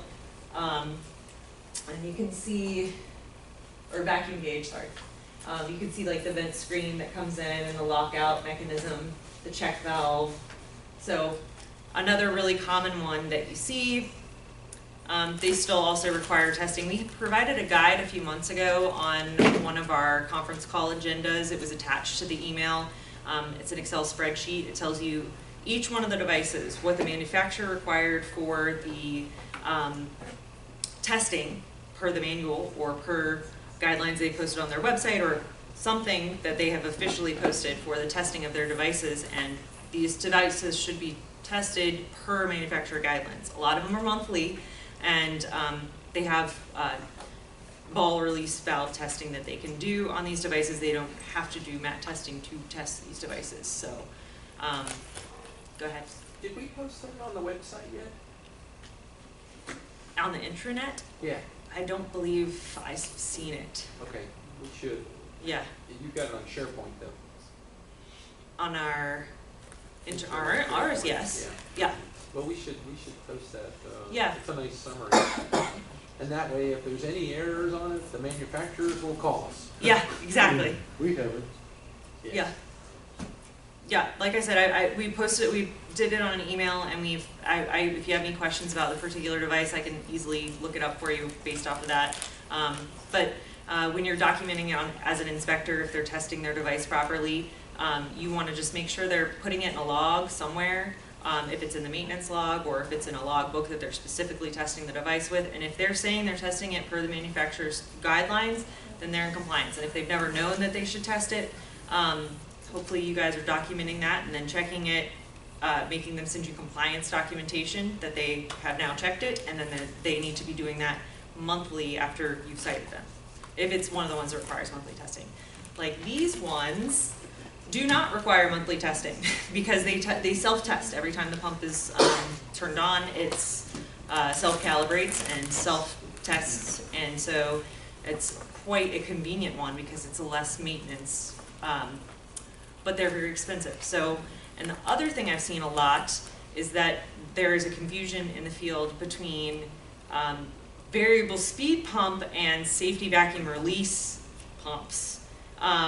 It's easy to tell if you can find any of the original stickers that are on the pump, but if you have not got access to that, if you can find any model numbers or anything like that, we can easily look it up for you and see if it's one of the ones that's actually safety vacuum release system or variable speed. I'll show you what they look like.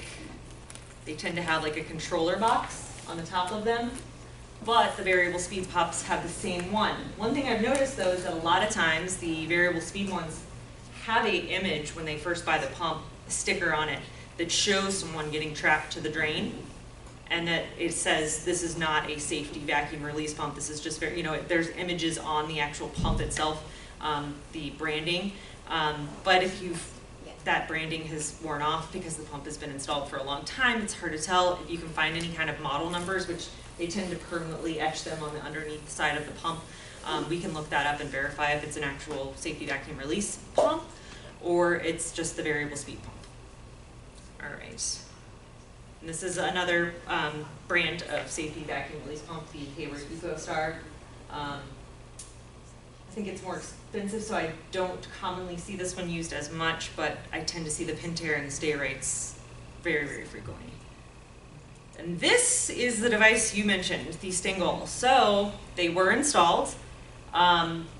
There was a lot of them out there. I've seen a lot of them installed and not operating anymore because they actually have an audible alarm on them that is very irritating to pool patrons, and they don't know what's happening, but they hear an alarm and they get somebody to go shut it off. So they shut off this device, and then when you go do your inspection, nothing's on the screen. So obviously it's not operating properly if there's no information on the screen. And most of the people who've installed these, if they're still using them, there is no manufacturer to call for warranty anymore because they have gone out of business. So you can't buy them currently. We cannot really guarantee that there's someone to talk to if you need assistance with these because they don't exist anymore. And we've done what we can do to get a hold of anyone, and there isn't anyone. So if you've got an older pool that has these, they haven't sold them in the last year and a half from what I heard from our vendors. So if they've bought it longer than a year and a half ago, and they're unsure if it's working, and they aren't able to do the testing that's required for this one, might be a good idea for them to look into investing into a different device if they're worried about warranty issues and possibly dealing with that. Because like I said, there's nothing we can do. It's out of business. They won't be making them anymore, so doesn't look like the company's been bought. Go ahead. It's interesting too because Mr. Stingle was one of the promoters from the outside for Congress to pass the VGB Act back 14 years ago, and he worked with Consumer Product Safety Commission to get all of these things set up so that it was looked at correctly, and then for some reason they've gone bankrupt or just out of business for other professional business reasons. We don't know why. I see a lot of them turned off, and then you look around and, oh, they put in a SCRS. Yes, or that they've screwed in a backless, because where this screws in is the same place that the backless screws in. So they tend to have these, they just don't remove them from the wall because they've been, put in, and then you have to look for another one. If it doesn't have anything, if it's not displaying any information on the screen, it's not working, period. It doesn't. Should we mark them somehow to let everybody know they're out of service, I wonder? What do you mean? Orange spray paint or something. Yeah, right. Well, as an inspector, if you're using the mobile app, anybody not using the mobile app, pretty sure everybody has to use it now. There is the comments notes section that you can type in, and then I would, as an inspector, say whatever, if it's a direct suction pool, whatever the device they were using was, and then if I saw another one, there is a Stingle, it no longer works, it's no longer in service, but they have a backless, or they have, whatever the other device they have that's currently there. But if they still had the Stingle in the room, I would document it as not the actual used anti-entrapment device, and I would write next to that, this is the one they're actually using, because a lot of times you saw them there and there's nothing displayed on the screen because it's a digital model. If there's no information on the screen, it is no longer working. And then there's a pull-down menu on the details screen to change too. You know, if Yes. you had single mark before, you gotta go back in and change it. Yes, in EHD, but a lot of the counties don't let the inspectors change that information, and then Right. a supervisor or data administrator changes the information in EHD because, you know, if you change it Oops, to I changed whatever, this. it's been changed in the record, and we now assume, just like I said about the collector tanks, like you wrote, oh, it's got a collector, let me change it in EHD, and it's not really a collector tank. So a lot of times, counties do not let you guys do that, but if you do see that you need a change, whoever your supervisor or data manager is for EHD should be doing those changes for you.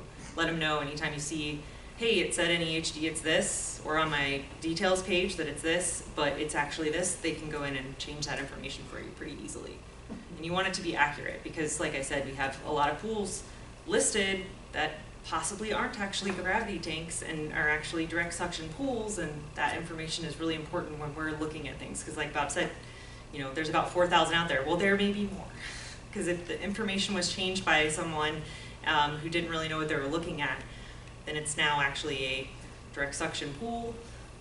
So, like I said, one of those things you gotta just keep your eye out for. And flow rates too. Yes, flow rates. Don't change the flow rate. It is designed at whatever the flow rate was for a reason. You need to have your engineer, whoever it may be, verify that your design flow rate is what your original plans and approval was. And if you're unable to meet that, then there's something wrong with the system. So whatever you're designed for was for a turnover rate that was required for your pool. So one of those things, if you're unable to get that flow rate, you don't just go into EHD and change the data like, oh, they never can get 80 gallons per minute. I'm gonna change this down to 50 so I don't have to keep citing them for it. I've heard about that happening. That is not how we really need to do this. So please don't do that. If you've heard about that, if you know it might have gone on, or if you go to your pool and it's a very large pool, but yet it has a really low flow rate, maybe you should have your engineer look into what it was actually permitted with, because your pools are required to do a 4 turnovers a day, you know, so 6-hour turnover rate minimum. If it's a different type of pool, it may have even a quicker turnover rate, because if it's a zero entry, it requires a higher turnover than a different, and if it has a water slide, it requires a different turnover. If it's a spa or an IWF, you got 30 minutes to turn over that water. So if you're looking at a very large body of water and you're seeing a really low flow rate, I would double guess, I would second guess what that happened. Maybe somebody down the lines changed it because they weren't able to get that flow rate they were required and they were tired of citing them for it, so they just changed it. Just better to be safe than sorry. Are you gonna talk more about that, or no? About what? Well, like if it's a gutter pool, but it also has, say, 2 or more skimmers, what is the correct flow rate? You've got weird old combination pools. Yeah. In Pinellas, a lot of them. You have to go look at the original engineering design, and Sunil, I believe, is more than willing to help you guys. If you guys find any of that kind of information, he will go through and verify what the original plans and what's required, because I've discussed a lot of that with him recently on the phone, because I think you guys are actually catching more of that change, modifications being happening, and it's a lot of paperwork for him, but he's gonna do it. So this is another one of the devices. This is the Hayward Stratum vacuum release system. Turns off the power to the pump and then suction line to the atmosphere when a blockage occurs. It restarts itself in protection mode to eliminate nuisance tripping. This is another one, I believe they don't require, it does self-testing every startup, so it doesn't need to be tested monthly because it tests itself. So as long as your screen is displaying accurate information that doesn't tell you that you've tripped a line or there's some sort of error message, then it is working properly. And this is the diagram of how they install these. Power the pump, electrical currents, vacuum takeoff, pretty standard for those. This is another one, the PSP20. If you look at it, it detects electrical currents to detect entrapments. You can put it on single phase and 3-phase pumps. don't have to disable it when you're backwashing filter system or vacuuming the pool. It's pretty self-regulating as well, and this is what it looks like. I rarely saw these or the other one when I was an inspector because they were more expensive units, so typically people didn't install them. The only digital one I would ever see in the field was the single that had a digital monitoring on it. I don't actually think I ever saw either of the Stratum or the PSP 20. Have you guys seen these in the field? So I tend to get that a lot.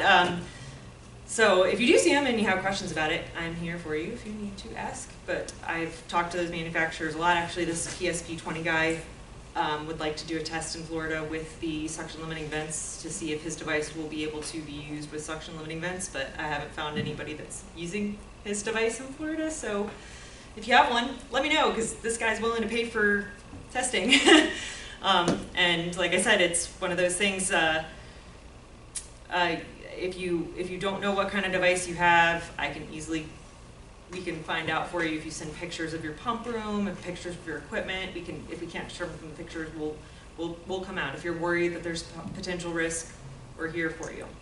Does anybody have any questions about entrapment or pool construction or anything else for me? No, I must have really explained all of my things well. So I'm here as a resource for you. I am the consultant for pretty much the lower half of the state, I guess you would say. August handles the north half of the state. Obviously Bob handles everything if you can't get a hold of us. But if you have questions and you need our assistance or you want field guidance, that's what we're here for. I'm your resource. I will try to, if I can't find the information, if I don't know it off the top of my head, I will find it for you. If you need training, I will provide it. Whatever you need, that is what I'm here for. I will leave some of my cards for you too, so if you want to pick it up. I have a couple people I've trained in the room actually, so maybe I go into a little bit of detail in my training, but I feel like it really helps in the long term because those inspectors tend to catch all of these things. I've heard a lot of good things about one of my recent trainees finding pools, a lot of direct suction pools without anti-entrapment and things like that. So, you know, if you don't know, if you rotate your inspectors through other zones or send them out on ride-alongs, that's another really good way to catch that they may not be catching these things. And it's really important that we catch them because we do not want anybody to get hurt here in Florida. So, all right. So if no questions, I finished early, Bob. Very good. Thank you, Miranda.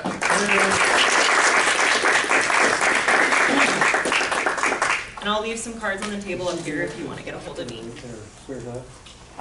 She does lots of extra inspections in her spare time. What's spare time? Sir.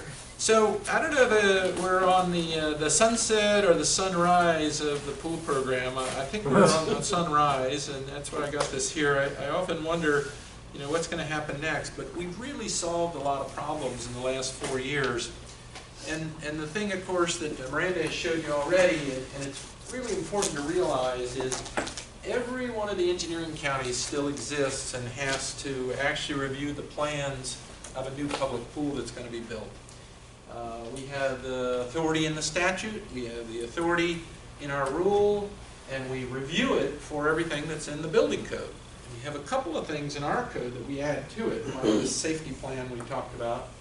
But Miranda didn't say, but her office in Orlando covers all the purple counties, and we've got an agreement with Palm Beach, who's been doing Martin, St. Lucie, and the River for us, but they're going to take them back. And Hope does Highlands and Sumter, Volusia does Flagler, Scambia, who has an engineer, does Santa Rosa, Okaloosa, Walton, Washington, Holmes, but there's not much work in Washington and Holmes. Sarasota does Manatee now, but we're going to take Manatee back to Orlando because Brian Dietz is retiring in November. And then Lee does Charlotte, and Collier and Bay are on their own at the moment. But they've got people with good engineering experience, so we've let them do it on their own. Most of our work is in Orange County and Hillsborough County and Brevard County down here. But from Tallahassee, August Thurston goes to St. Johns County the most, believe it or not, but that's the highest development area. And even though Jacksonville is a much greater population, St. John's is just booming in growth, subdivisions right and left. What is it, St. Augustine? Yes, yeah. Yeah, and what's the name of that big subdivision, Palm Coast up there? Yeah. Sarasota County too. Yeah, Sarasota's high growth too, right. Really is. Palm Coast is in Flagler, though. Flagler. Is it? Okay, Yeah. okay. So what's the one above there? They've got quite a few subdivisions up there, big one. All kinds of runs together. It's not Palm Coast, it's a bunch of individual subdivisions. So if you are relying on my staff, which is Miranda, Oliver, or Eric Yates, or August, or me, then we cover about 45 counties. And we even get to do Monroe County, so we're, everybody wants to go to Monroe County though. You know, it's like, who's going to Monroe County? I will. Even though it's an 8-hour drive from Orlando and about a 12-hour drive from Tallahassee. So who wins? You know, Eric has been going down, but now he's retiring, resigning. He and his wife are moving to Hawaii with their children so that he can be closer. They can be closer to his wife and his wife's parents in Tokyo. And so Miranda's going to have to go down there. But we're contracted with Jay Hardman, Daryl Graziani here in Palm Beach, and they can get down there in 3 hours, where it takes us 7 or 8 hours from Orlando. So if somebody calls for a pool, you know, inspection 2 or 3 days out, we can just call them and say, can you guys go do it? And they say yes, because we're paying them some money to do that. We've got a retainer there. We're also paying Sarasota some money for engineering, and we're paying Escambia for engineering as well. So some of that money that you give us out of the 37,000 permits that you issue every year, we pay back those counties to help us with engineering. And then the rest of the counties just do their own. You know, Volusia and Flagler together work together. And Pinellas has got quite a growth too. So there's quite a bit of pool growth here too.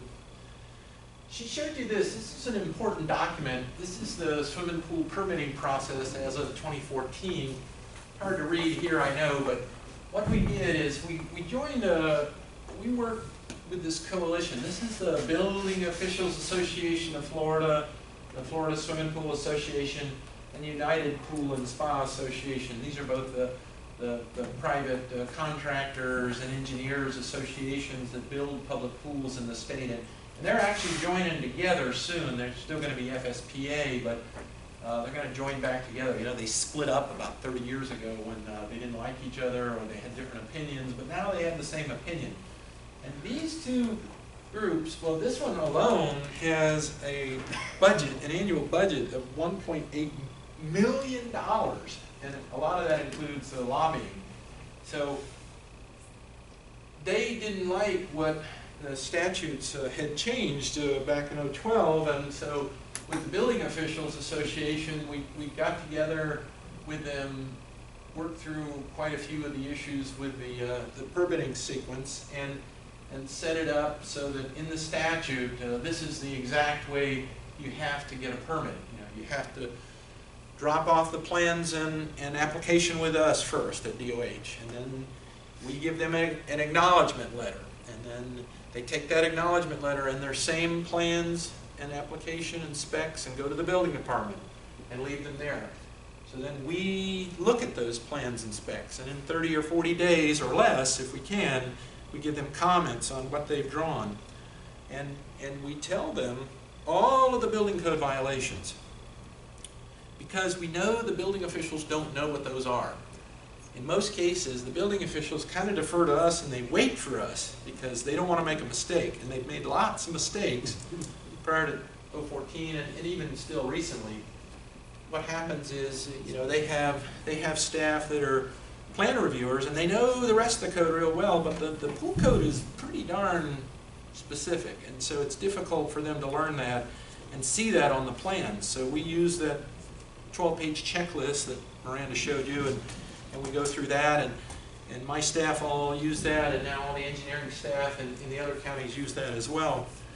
We were using a shorter one for a while, and we realized that we were missing things that were important that would be built and set in concrete, and we don't want that to happen, because then we have to go back and say, all right, you have to get a variance for this because you built this wrong, or you have to fix it, and you've got to destroy concrete or move pavers or change designs or things like that. They still make those mistakes, but not nearly as many. So what this ends with, though, and it's all in the two statutes. We've got our statute that says they have to get an operating permit, and the building code statute, which is 553. And this paragraph says exactly what that permitting sequence says. It says they have to drop off and get this proof of application from us pursuant to our law, and then they cannot issue a certificate of completion or occupancy until our operating permit is issued. So in the building department statute, which the building code comes from this statute, it points directly to our statute, and our statute points directly to their statute. So here we have 553 mentioned here, and so you go back and forth between the two statutes, and that's the way the legislation was written. They take the easy way out, you know, when they write a new law. They add a few words here and cut away a few words there, and they think it makes a lot of sense, and it does if you sit down and think about it. But we have to explain that to some of the contractors. The contractors all know, the building officials don't all know, and the building officials are the ones that can open the gate and let this thing go through. So it's important for I think for everyone to realize that these two statutes point at each other. And the other key to this is that we have in our code, the 6489 code, the Department of Health pool code, and it says the building code, the latest effective building code, section 454.1, is hereby incorporated by reference. You have to remember this. Everything you do with public pools, you have authority for the building code. It's right there in our rule. It's in the statute, and so don't let anybody tell you you don't have authority for anything that's in the building code, because you do. It's incorporated by reference, and we can make them do things for the building code. And we have to do it a particular way. And that way is we have the guidance, and we tell you how to set up the end of the year, don't issue the permit. That's the trick of it.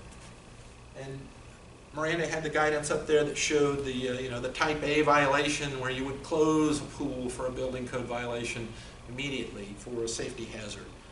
And then the type B violations are the ones that we have to let go to the end of the year, June 30th, when the permit comes around, because they're much less immediate threats. But this section of our code, 6489.01, paragraph 5, says that you have that authority, and we can exercise it. We also have references in there, and of course we use NSF ANSI 50 and NSF ANSI 60. The drinking water chemicals need to be certified. Not so much the chlorine and acid. Those are not a big deal, because the chlorine and acid, they're putting it in such low quantity that you're not going to have an issue with any of them being unapproved or toxic. But some of the enzymes and other things that are used do need to have NSF 60 or NSF 50 criteria. The equipment is often certified through 50, so you have chlorinators, brominators, pumps, all of those things. And that's what we look at when we do those plan reviews. And that's what we look at too, to make sure that the devices that are used are durable.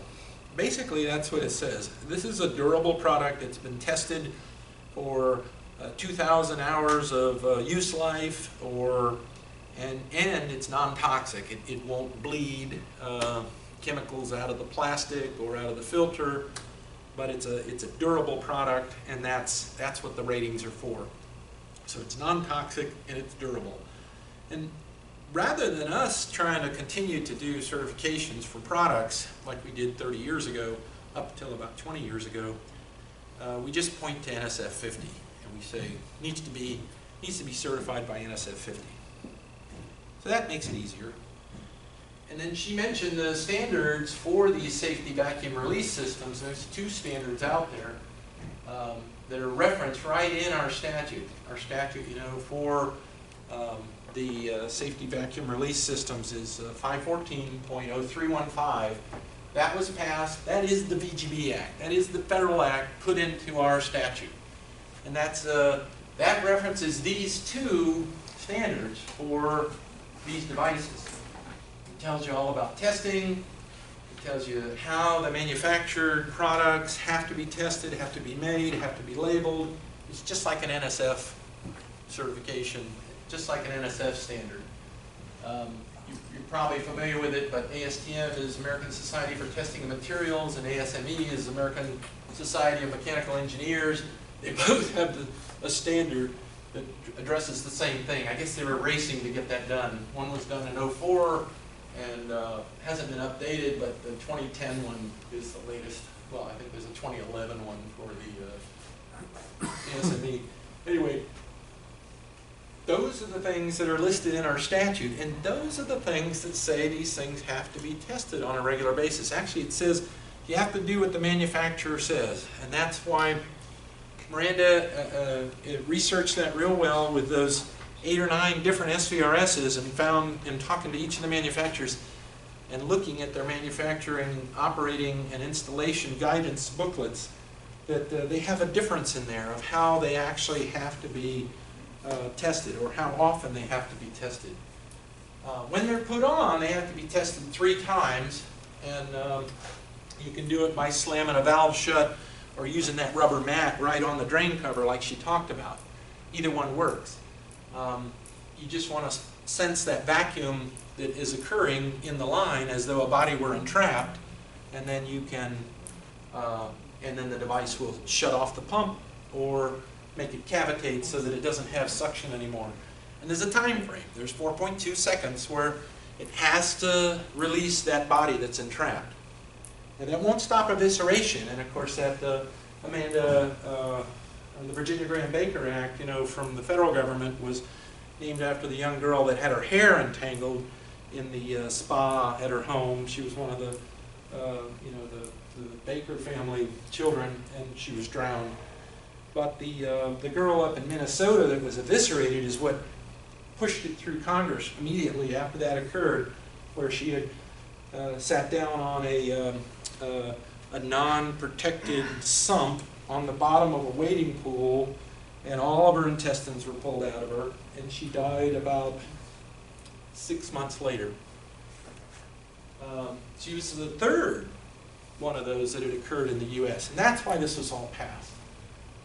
The other ones were hair entanglements, and they were body entrapments. I didn't include the gruesome photos of the body entrapments this time, but they're out there. You can find, you Google up body entrapment photos, and you can see how much a giant hickey occurs on your chest or on your back if you're stuck to the bottom. So in Florida, we had about 20 of those over the last 30 years. They're all on suction pools. Most of them are private pools. We had a few in public pools. The worst one, the gentleman in Miami got stuck to the bottom of an apartment pool and had brain damage and became a permanent paraplegic as a result. And they sued Jacuzzi, who made the pump, and won a settlement of $140 million. Now, $140 million would have corrected all of the direct suction systems in Florida, every single one of them. And I told that to the legislators, and the legislators said, there's just not enough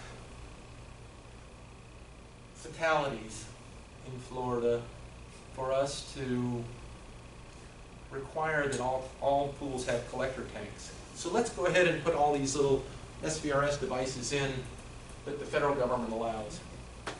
So 7 fatalities in 25 years wasn't enough. And I understand that. I mean, you get, what, 30,000 fatalities in cars every year. What, now 10,000? Well, you got 3,000 opioid deaths last year in Florida. So anyway, I digress. And unfortunately, I put that on film.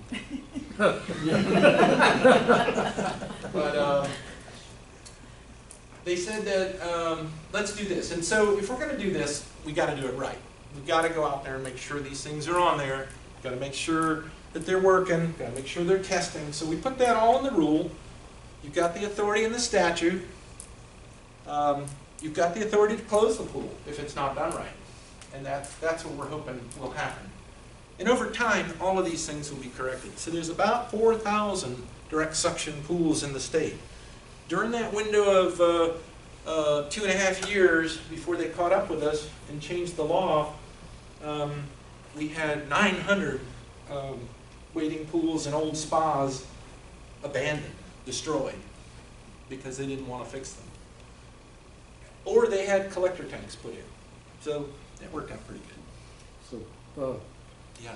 So they're supposed to be recording this generally on a monthly basis, right? I mean, the testing of these devices? Not all of them are tested monthly. Depends on what the manufacturer suggests, and that's in that Excel spreadsheet that Miranda created. I guess I'm just pointing out the practical. It's so hard to get them to record pH and chlorine. True. Well, that won't kill anybody immediately. This will. Just tell them that. And then say, your log of your testing, according to your manufacturer, is your liability get out of jail free card. You know, any entrapment that occurs in the future, the personal injury attorney will come to them and say, show us your logs that show that you tested it like the state says you have to and like the manufacturer says you have to, and then we won't sue you for $10 million. And so everywhere I go, I try and scare people with liability. Some people don't care. A lot of people do. The fellow I talked to yesterday, he has a rock feature on his thing, and I said, you know, all it takes is somebody to jump up out of this water and hit their head on that and have a concussion and fall in. He said, no, I'm lucky. That will never happen. He said, I've been operating pools for 25 years. And I said, well, you know, statistically, then you're due for an accident. He said, no, I'm lucky. I said, fine, but you got to fix this before we let you open your pool. So we have to stop things before they happen. And so I just want to show you a few things, a few parts. These are the new kind of flow meters. They're like a check valve. They're much better than the blue-white type that have small holes in them that particles can get stuck.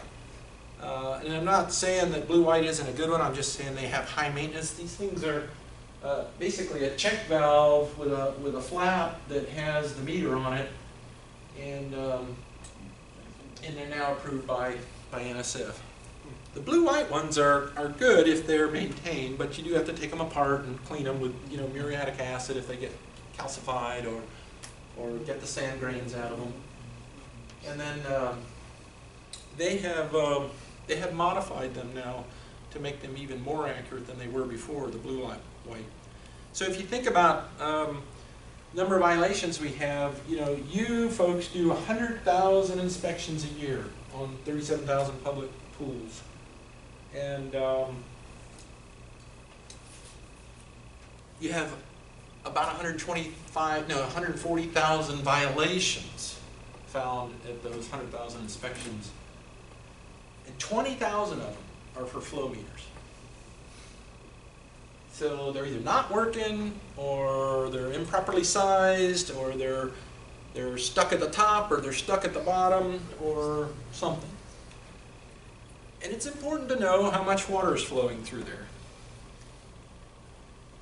How many violations again? 140,000. Yeah, 140,000 last year. And that was after we implemented that new guidance and the new rule, because the year before that, there was only 110,000 violations. We added all the FTCs. same number of inspections. We do go out and look at pools all the time.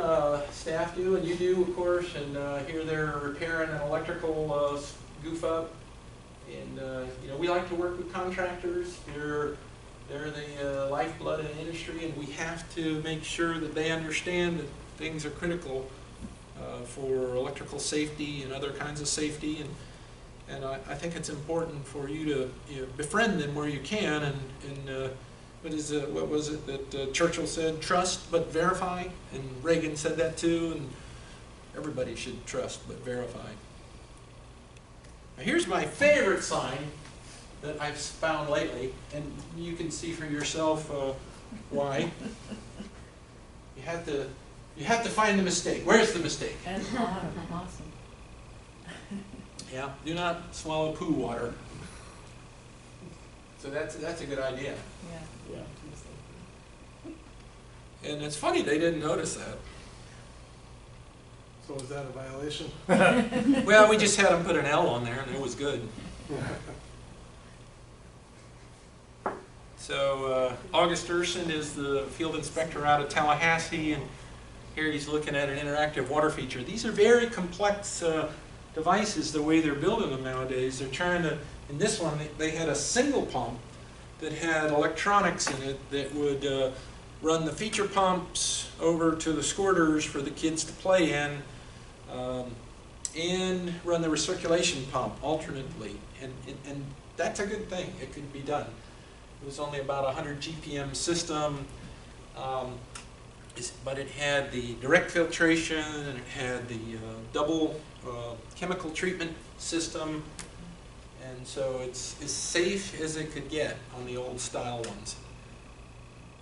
We're going to change that now. We're going to make them safer with UV required on every single one of the splash pads. Anything permitted after January 1st, 18. And this is a new pool that had a little bit of a problem when we got there, but things did work out. It did have a lot of dirt and filth in it, but they vacuumed it out by the time we were gone, and looked pretty good.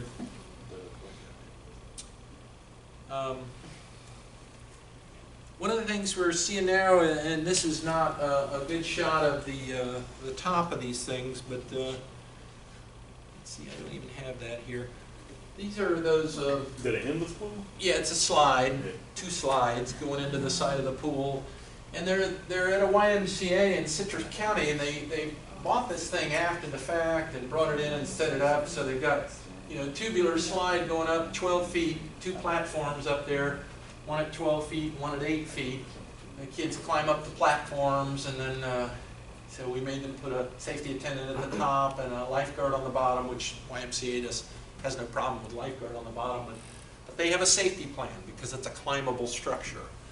And climbable structures are critical to have safety plans because, you know, if you're going down the slide and you hit your head, knock yourself out, you hit the bottom, you're disoriented, you could drown, and we had a situation how long ago was that? A month ago, where we had a child was trapped under a floatable whivet. Yeah, if you haven't heard of those, it's kind of an unusual looking thing. I think this will stay on if you pass it around quickly.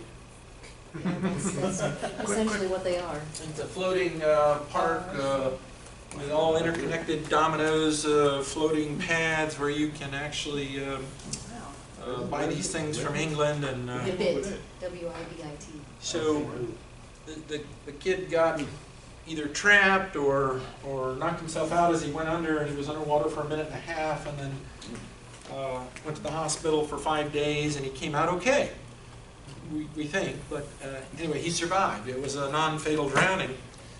And I guess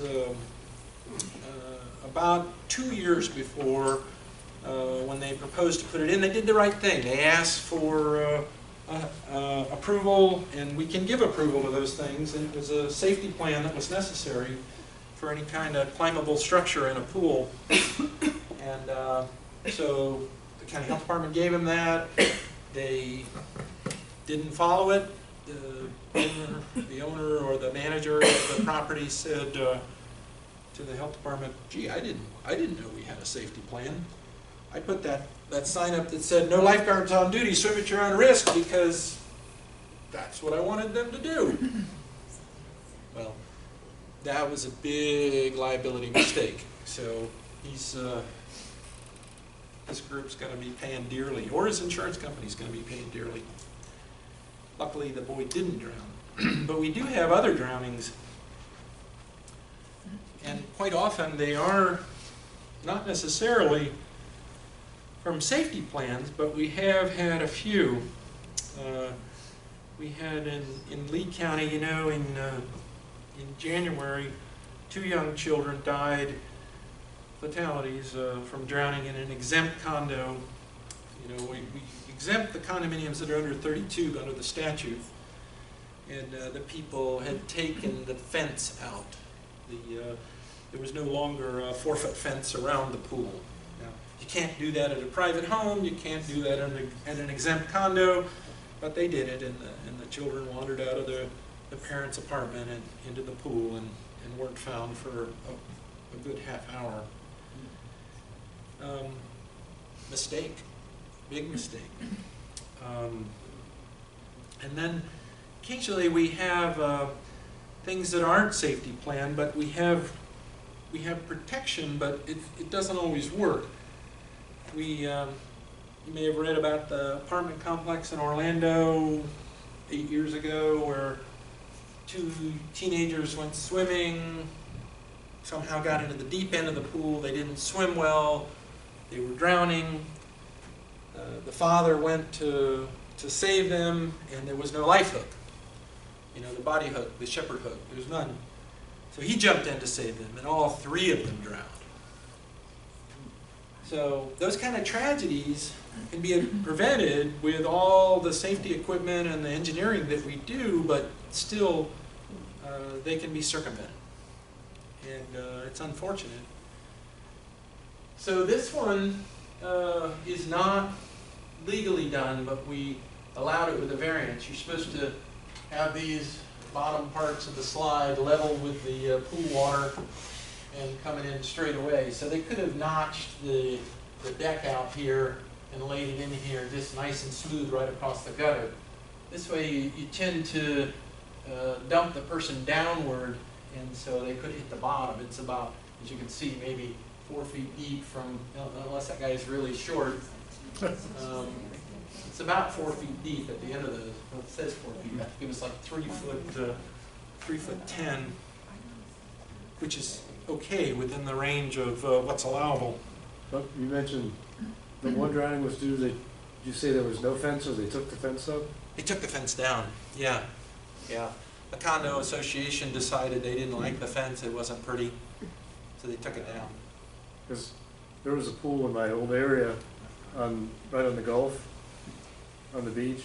Yeah. And it was fenced, well, the motel was obviously, you know, on the one side. It was fenced on the sides, but no fence from the beach access. Yeah. But it was built decades ago. Yeah. And we couldn't do anything about it. Right. So I looked at the building department, and they said, our hands are tied. Yeah, but they like to say that.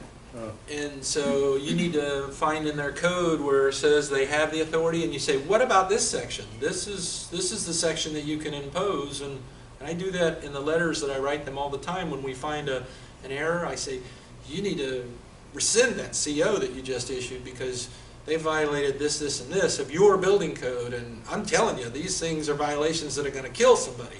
I don't say it quite like that, but I say it very close to that. And then they run right out and rescind the CO. You can force them to rescind them if it's for a very good reason. You know, if it's frivolous stuff. And that's why I'm focusing on what kills people and what makes people sick. There's a lot of things in our code that are nice, you know, like a shower. Shower's not going to kill anybody, and it's not going to make anybody sick if it's not working. The bathroom having no paper That's not gonna matter. Not gonna matter a bit. I don't think I've written that violation. Yeah. Yes, sir? Yeah, back to the condo, they're exempt from inspection. Can that exemption be rescinded or revoked? No. No. But they're still required to follow statutes voluntarily? The ones over 32 units have to build it according to public pool code, and then they have to keep it that way forever. The ones under 32 and under can build it as a private pool, as far as we're concerned. Now, the building departments don't all agree with that. Some of them make them do it. But they can build it as a private pool at 32 and under, 32 units and under. So that means that they were supposed to have a fence because of the building code? Is there a private pool? Okay. Yeah. So who would have told them that they violated the building department? They should. They should go after them. Yeah. The other thing is insurance company, whoever insures them as a property probably wouldn't like the fact that they took the pool down either. It becomes an attractive nuisance. Yeah, that too. So these are the climbing platforms in that slide, and you can buy these. These are by Mason, a company out of Tennessee. It's about, I don't know, $7,000 slide. It's really cool. I mean, it's really fun, I'll bet. But you'd see them, you know, on a playground with tubular steel, and then they put netting on it so the kids can't fall out. But what they didn't think about when they take that and they put it next to a pool is when the water sits on that thing, it grows mildew, algae and mildew. And so I said, well, you got to go out here and drill holes in here, and then you got to make those holes so that they don't, they're not rough, or somebody can stick a little finger in there and yank it off. You know, that wouldn't be good. So luckily, this was all wet and moldy by the time I got there, so it was easy to see. And then, of course, they had garden hose water going to the top of the two slides. So I said, why don't you get some potable water approved piping and put it on there? So they did this. You know, this is polyethylene piping that's NSF 50 approved for potable water. They had the old green garden hose going up there. And it doesn't use much water, you know, maybe 2 or 3 GPM each. They seem to have problems with leakage too, so, and I don't care if their water leaks, so long as it's potable. So the biggest one we have in Florida, of course, and the biggest pool we have is not Blizzard Beach. This is a big one. This is 3 million gallons, but Typhoon Lagoon, which is, you know, the other Disney one, it's a 5 million gallon pool, and it holds 1,000 people. Big, big, big thing. How about that place that Universal just built, Bob? Yeah, that Volcano Bay, they didn't build as big a one. No? No, and SeaWorld's not as big either, the aquatic park there. SeaWorld was interesting. They built that one about 8 years ago, Aquatica, and after just filling it once, filling the wave pool once, it cracked, it settled, snapped right in half. So it took them about 8 more weeks to jackhammer it all up, build it all again correctly, because they hadn't put a sufficient rebar in it. But we don't see that. And that was on their engineer. So this thing, when we were there, this was at Jamie DeMent's Cryptosporidium conference that we had at Disney about a year ago, and they took us on a tour in the back of this thing. And I go there and I go, oh my God, I can't believe we did that. We let them make all of this along here rock with no tile, and even where it goes underwater, it's dark. So see how it's dark right there? It's hard to see a person floating against a dark background or sinking against a dark background, even though they have multiple lifeguards there. Fortunately, they do have a very good lifeguard team. That's Ellison Associates. You may have heard of them. They're a water safety group. And they haven't had any drownings or non-fatal drownings either. So I guess, you know, I didn't watch it very much, but I guess you slide down from here and then you come out here and you hit there. I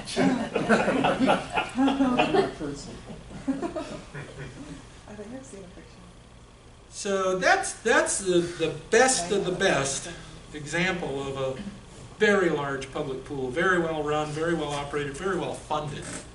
And that's the difference. You know, these companies like SeaWorld and Universal and Disney have the money to build and maintain something huge like this and keep it running well and keep people safe and from getting ill. Yeah. Could you briefly describe what the chlorination and filtration systems are like for something that size? Yeah, I think this is about a 6,000 gallon per minute system. You know, it has drainage troughs around it, and it has a very large pump system that has a clear well where all the water drops to. That's your collector tank, and then it pumps out of that through cartridge filters, big cartridge filters. Now, actually, rapid sand filters there. They had multiple rapid sand filters in a row.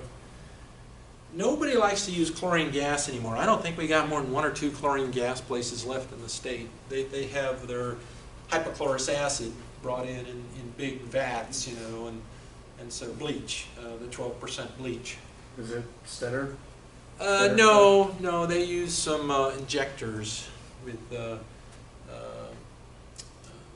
kind that will create a suction vortex. It's not pressurized, it's a suction vortex where they pull it in. And then they have a CO2, carbon dioxide, to acidify it. pH control, yeah. Yeah.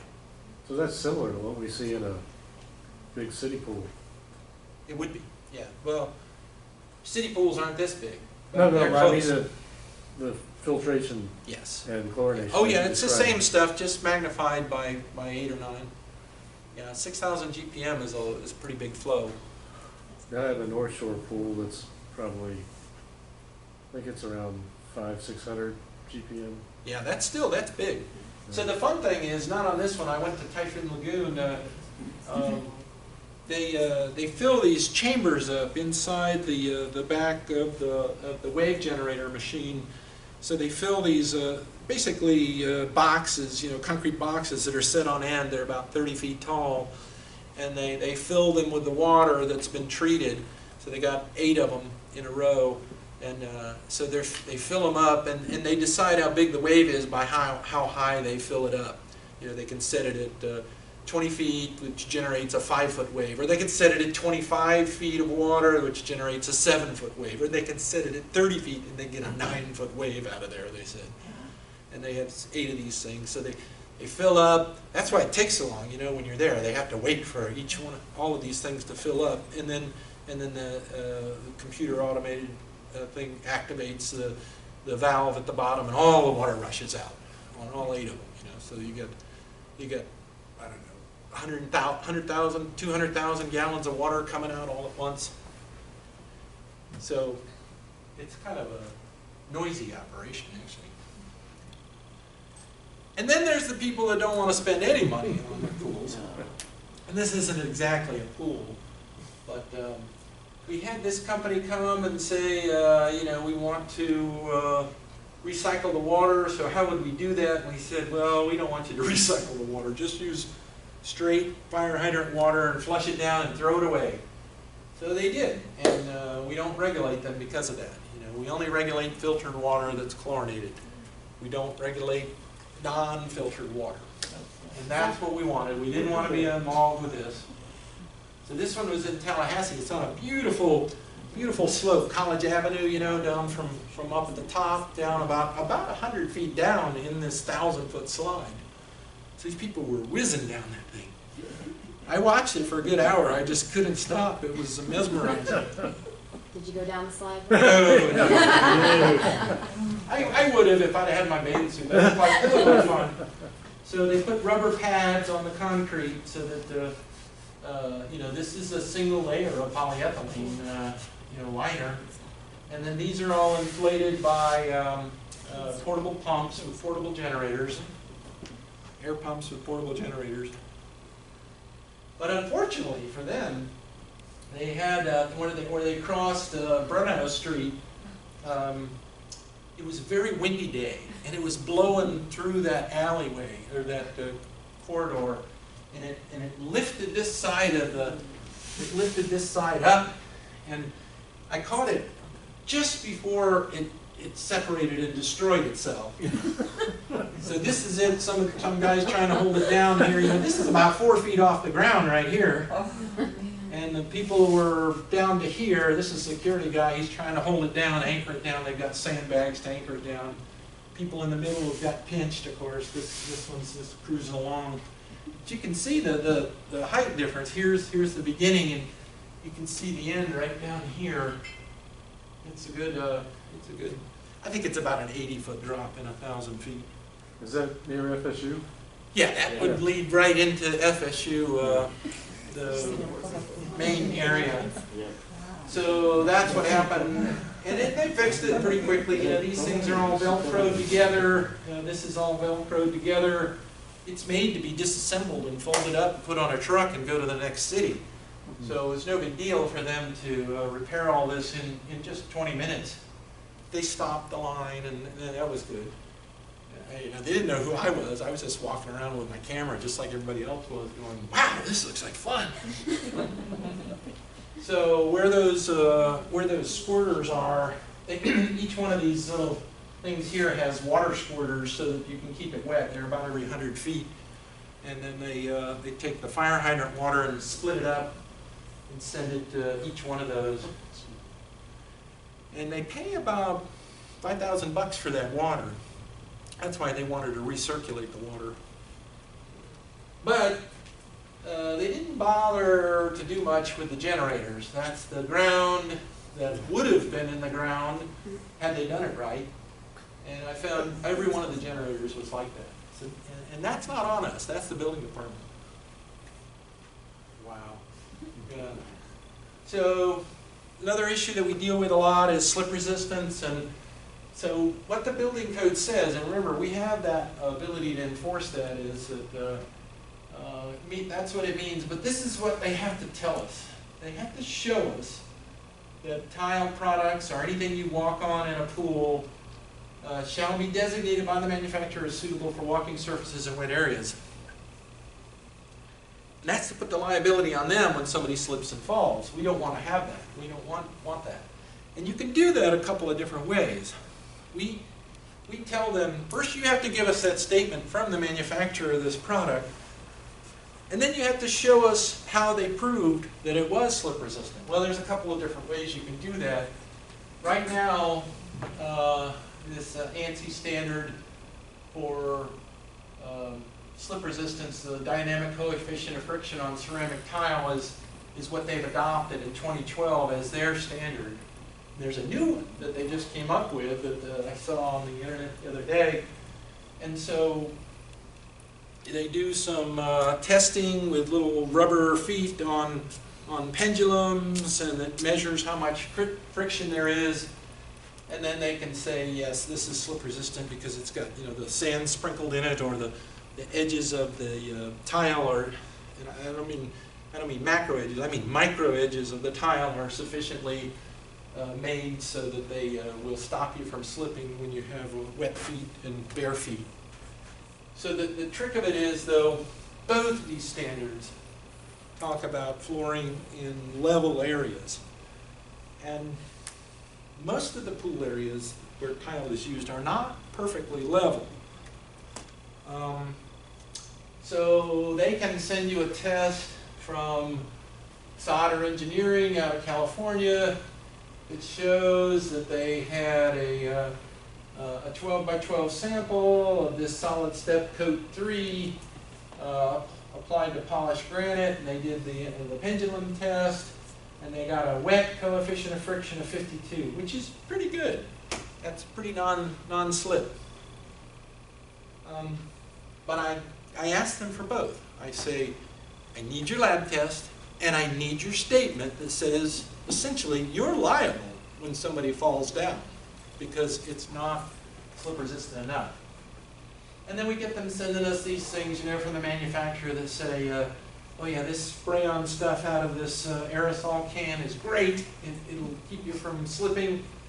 So I write them back and I say, give me a manufacturer statement that this is made for slip resistance on a wet area. And I don't hear from them for a long time. So where it's important is now in the code, of course, you know, I mentioned to you the building code is going to change in 2018, and a few of the things are minor, but most of them are major, and this is one of them. So they're going to require that all the tile used in the flat gutter be slip resistant. You know, right now it's just in front of the step, so that when you come down on the steps, if you're stepping on the gutter first, it's slip resistant there. But now it's going to be all the way around the pool, on that flat horizontal part of the open gutter. So that'll be effective 1/1/18, and that'll be good, I think, because some of those gutters can get pretty slippery. The trade-off is it won't spill over and move debris as quickly to the gutters, because it'll get caught a little bit on that non-slip resistant, or on that slip resistant tile. But I think it's a good change for injury prevention.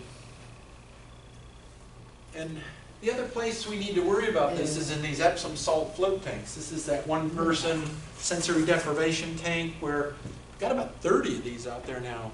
I know they've got them in a couple in Hillsborough. You got several in Pinellas. We have a couple. One. You got one? One place that has them. Which county are you in? Palm Beach. Yeah, you had two. Oh, One went out of business. Oh, yeah. I don't think we have any in Martin. Oh, they both go out of business? I mean, I don't think we have any in Martin County. Oh, Martin, you don't. No, you're right. I'm sorry. Yeah. How about you, Gary? You got them over at NASA? I'm not talking. They do have sensory deprivation over there. Yeah. But it's not for the public. Right. They do it to the astronauts. Right. So the bottom of these things are like bathtubs, and there is an ASTM standard that I'm trying to impose on these people that says it's slip resistant. You know, they want to come in with that spray-on stuff, and they don't want to have to do anything to the bottom of their beautiful gel coat fiberglass bathtub, essentially. But I've told them on these variances that we issue for these things, you really need to think about this, because yeah, you got a handle, people can get in that way. This one's a Super Modi variety. This one is originally an isopod, and there's two knockoffs now that we've approved as you know, it's kind of like a mouse. It's like a giant mouse, you know, like your computer mouse. That's what it's shaped like. You pop the lid open, you get inside, you close the lid. Not me. Yeah. That thing costs $35,000. There's places for your head, or you constantly? Yeah, no, it's about 8 feet long. This is 8 feet by 4 feet. And they have bigger ones for couples if you want to do that. There's a place in Oregon.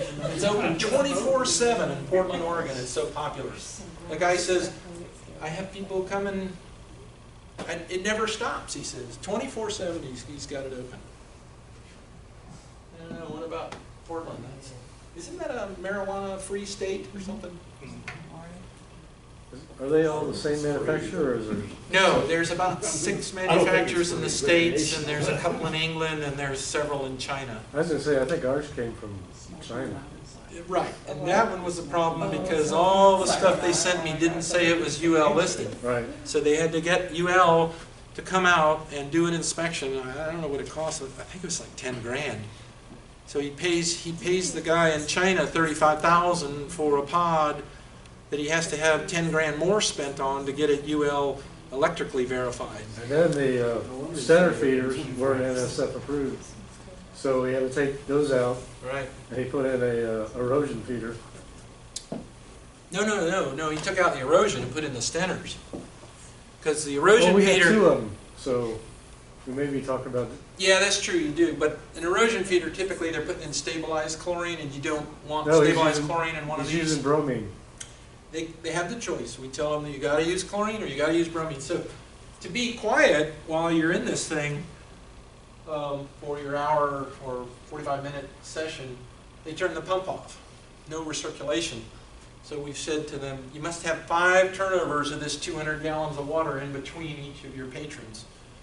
And it depends on the size of the pump and the size of the filter that they put in. You know, if they put in a 20 GPM, it takes them 40 minutes. If they put in a 50 GPM, it takes them 15, 16 minutes between patrons. So we're issuing these variances. We've issued 3 to the manufacturers and have a lot of specific stuff. That's the 12-page variance to the manufacturer, and then we have a 2.5-page variance that we issue to somebody that comes along and wants to build one at a site. So then you have Epsom salt everywhere. I mean, this thing is only 2 months old, and this guy, you know, moving his Epsom salt in water mist form. It dries on the pumps in the equipment tank.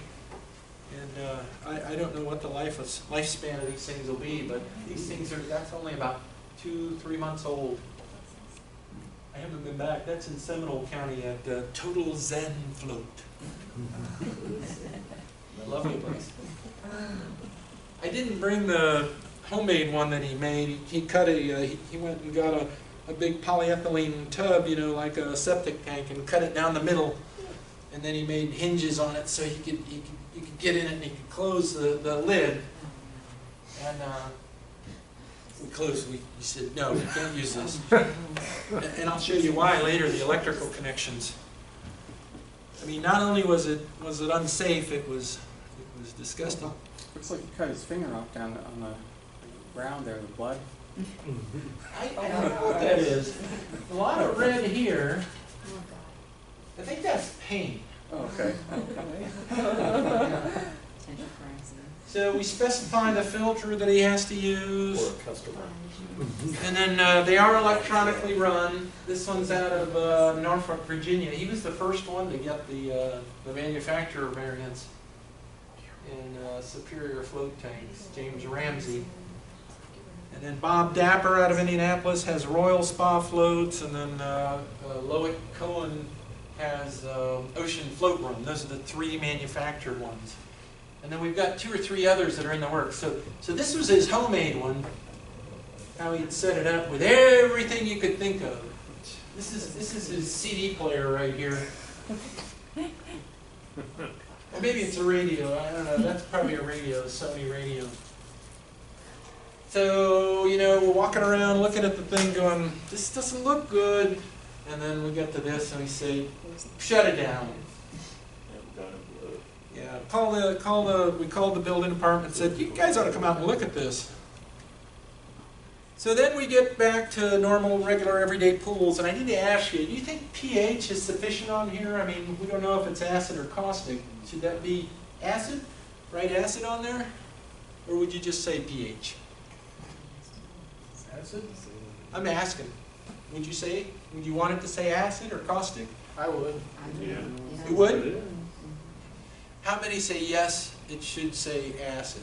They're using acid, by the way. And how many say it's okay to say pH? pH adjustment. Right, it is pH adjustment. And they're using, you know, hypochlorous acid, bleach, 12%. So they need acid in there. Some use muriatic, some use sulfuric. I just wondered, I'd pass it. I'd pass it, I don't care. That's the least of my worries. That's Yes, exactly. So then we have reuse water. We had an outbreak in a splash pad in Indian River County that had reuse water all around it. And every time these little nozzles go off, you're spraying reuse water for irrigation. I don't know why they put them up so high here. Didn't make sense. This is in St. Johns County. And this is the edge of the pool deck. So, you know, 4 feet over here is the pool. Now, granted, they are pointed this way, but I didn't bring the picture when the wind came up, this flume of aerosols was going right back into the pool. Now, you'd think, well, that's not a problem. That's chlorinated water. But I know, because I'm on the reuse committee, and I've looked at their data, that 10% of the reuse plants have lots of cryptosporidium in the final reuse water. Not all the time, but they're poor plants and good plants, just like there's poor pools and good pools. And in the poor plants, the poor wastewater treatment plants, they're over 100,000 gallons a day. They got to get rid of this stuff somewhere. 10% of them, 19 of the 190 plants that are making reuse water had cryptosporidium at not real excessive. It's like 4,000 cryptosporidium per liter. You know, you'd have to drink a cup of that. But if it's blowing from your reuse water, sprinkler heads, into your pool, you have a few in there. And the infectious dose, you know, is, I think Jamie said it's 19, it's 20 cryptosporidium. It's not nearly as bad as fecal accidents, that's for sure. What did she call that? Brown cloud? Code brown. Code brown. Code brown, I'm Code sorry. brown. That's what Disney calls it, a brown cloud. So some of the pools are really cool to go look at. That's looking out over Tampa Bay, right there at your port. And of course they put up glass. But here they blew it on the bench. They made a 20-inch bench. Not a big deal. We let them open, and then they got a variance. It's 2 inches too wide. The reason we said 18 is if you're jumping off the edge here into this 4 feet or 5 feet of water, you don't want to hit that thing. And so the closer it is to the wall, the better. But I mean, it's marked. It's got a tile marker on the edge. You can see it. It's white and black. If you jump off the edge and you hit that, you almost deserve it. But we don't want that. I know that. I know that. We don't want that. But the variance board said 20 inches is okay. And so that's why I took a picture of that, so you could see that they build them in funny places. Now, this one was amazing. You'd think the pumps and everything would be the next floor down, but they're the next floor up. They have a big tank underneath, and they pump it all upstairs to treat it. I think that's on the 13th floor. I went there with Van Fritz about 2 years ago. You should go see that pool. And then go upstairs and look at the pump room. It's impressive. And like I mentioned, we have requirements for tile, where it has to be dark. We define dark. We never got to define pastel, so we've changed the building code to define what pastel is when we talk about white or pastel for the floors and walls. For dark, we've named the Munsell color value, and we said it has to be between 0 and 4. So 0 is pure black, 4 is this dark, and you can see it's got different chroma here. But if it were this color, we would say, no, that's not dark. This is not dark, this is not dark, that's not dark. And 10 is white, you know, pure white.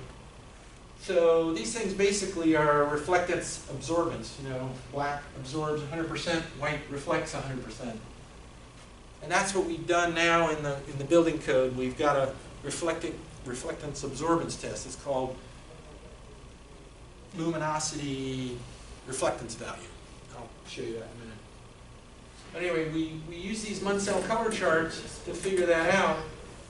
If somebody sends us a piece of tile, or if we go to the field, we have a little set of cards, just like your soil books, just like your Munsell soil book. Only we have it for pools too.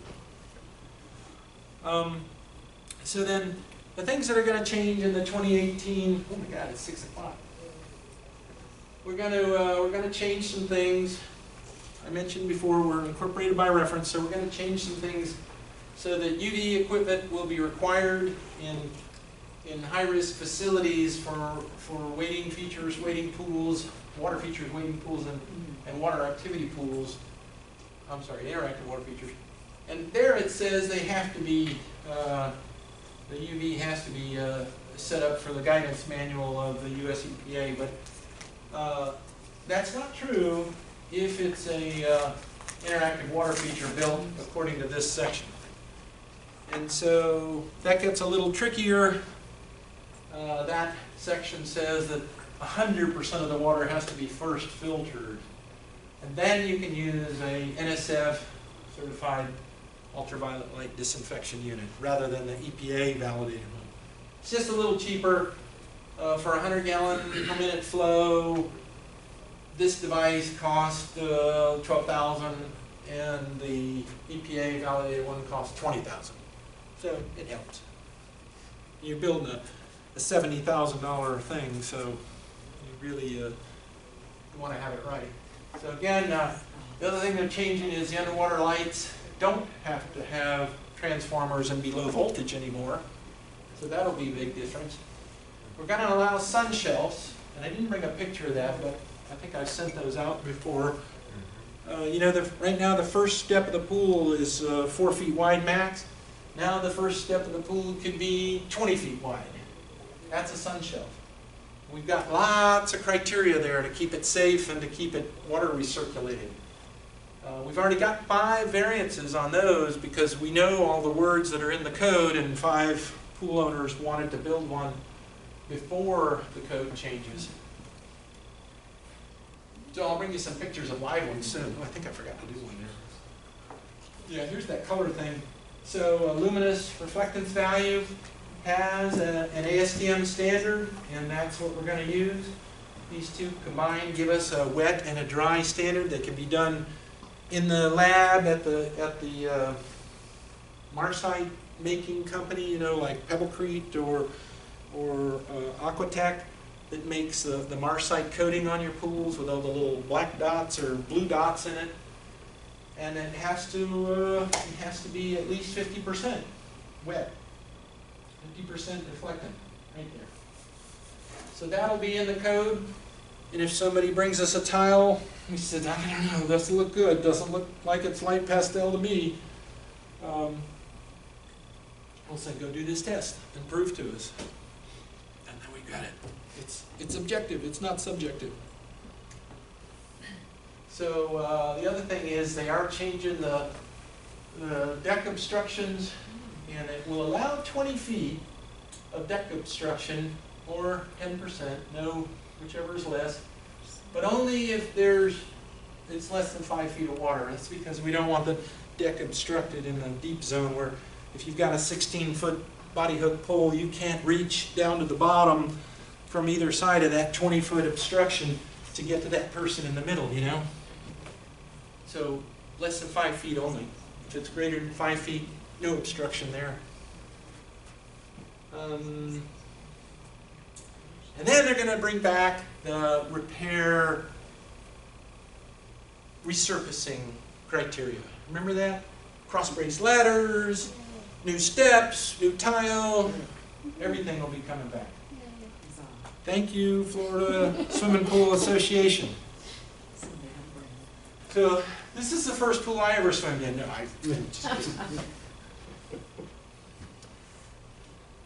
this is a pool, though, called Crystal Lagoon that they pitched to New York City.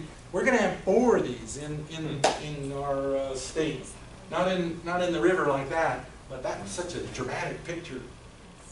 It's not built, obviously. That's just an artist rendering. But it's just a liner with some chlorine emitters and specialized proprietary chemical sequestering of turbidity so that they don't need filters. So again, it's not filtered, it's not a pool. It'll be a lake, a bathing place. So we'll regulate it as a bathing place.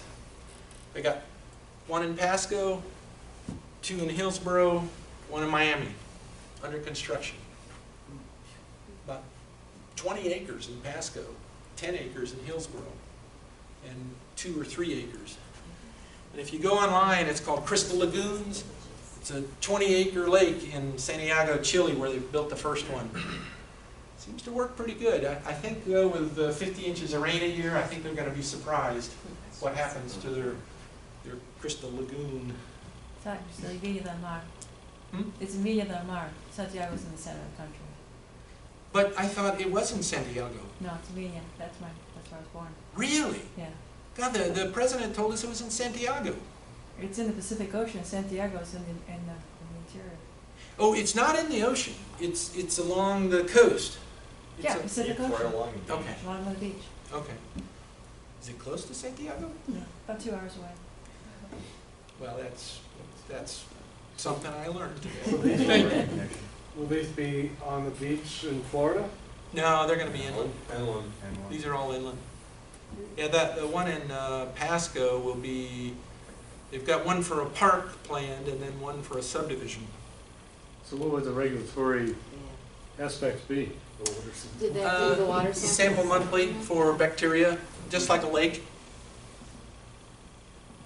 We need to change the rule and insert a few things Is it that we every haven't. 1,000 feet of their so-called swimming area then? Yeah, But what if they don't have it roped off and the entire thing is a swimmer, so they gotta do the entire perimeter? we need to talk. One sample every 1,000 feet? We need to talk. Okay, They're going to open yours first. I know. Yeah. That's what I'm asking. So, So no, replace community pools where we'll just use stormwater barriers.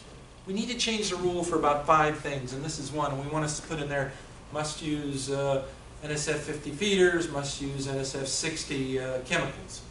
And then we need to do a couple of other things for these Crystal Lagoon guys, so that any copycats that come along do it right as well. We've got 4 bathing places now that we permitted years ago, and it's the swim with the dolphin and the aquariums. The Tampa Aquarium, the swim with the dolphins in Orlando and Monroe, and then the Miami Aquarium too. We didn't do it at Marineland. So, we need to do a lot of code revision, and we need to do a lot of things, because not only are humans going in pools, but everybody wants to get in the pool. So I'm done. That's in Seminole County. You got to be careful there, I guess.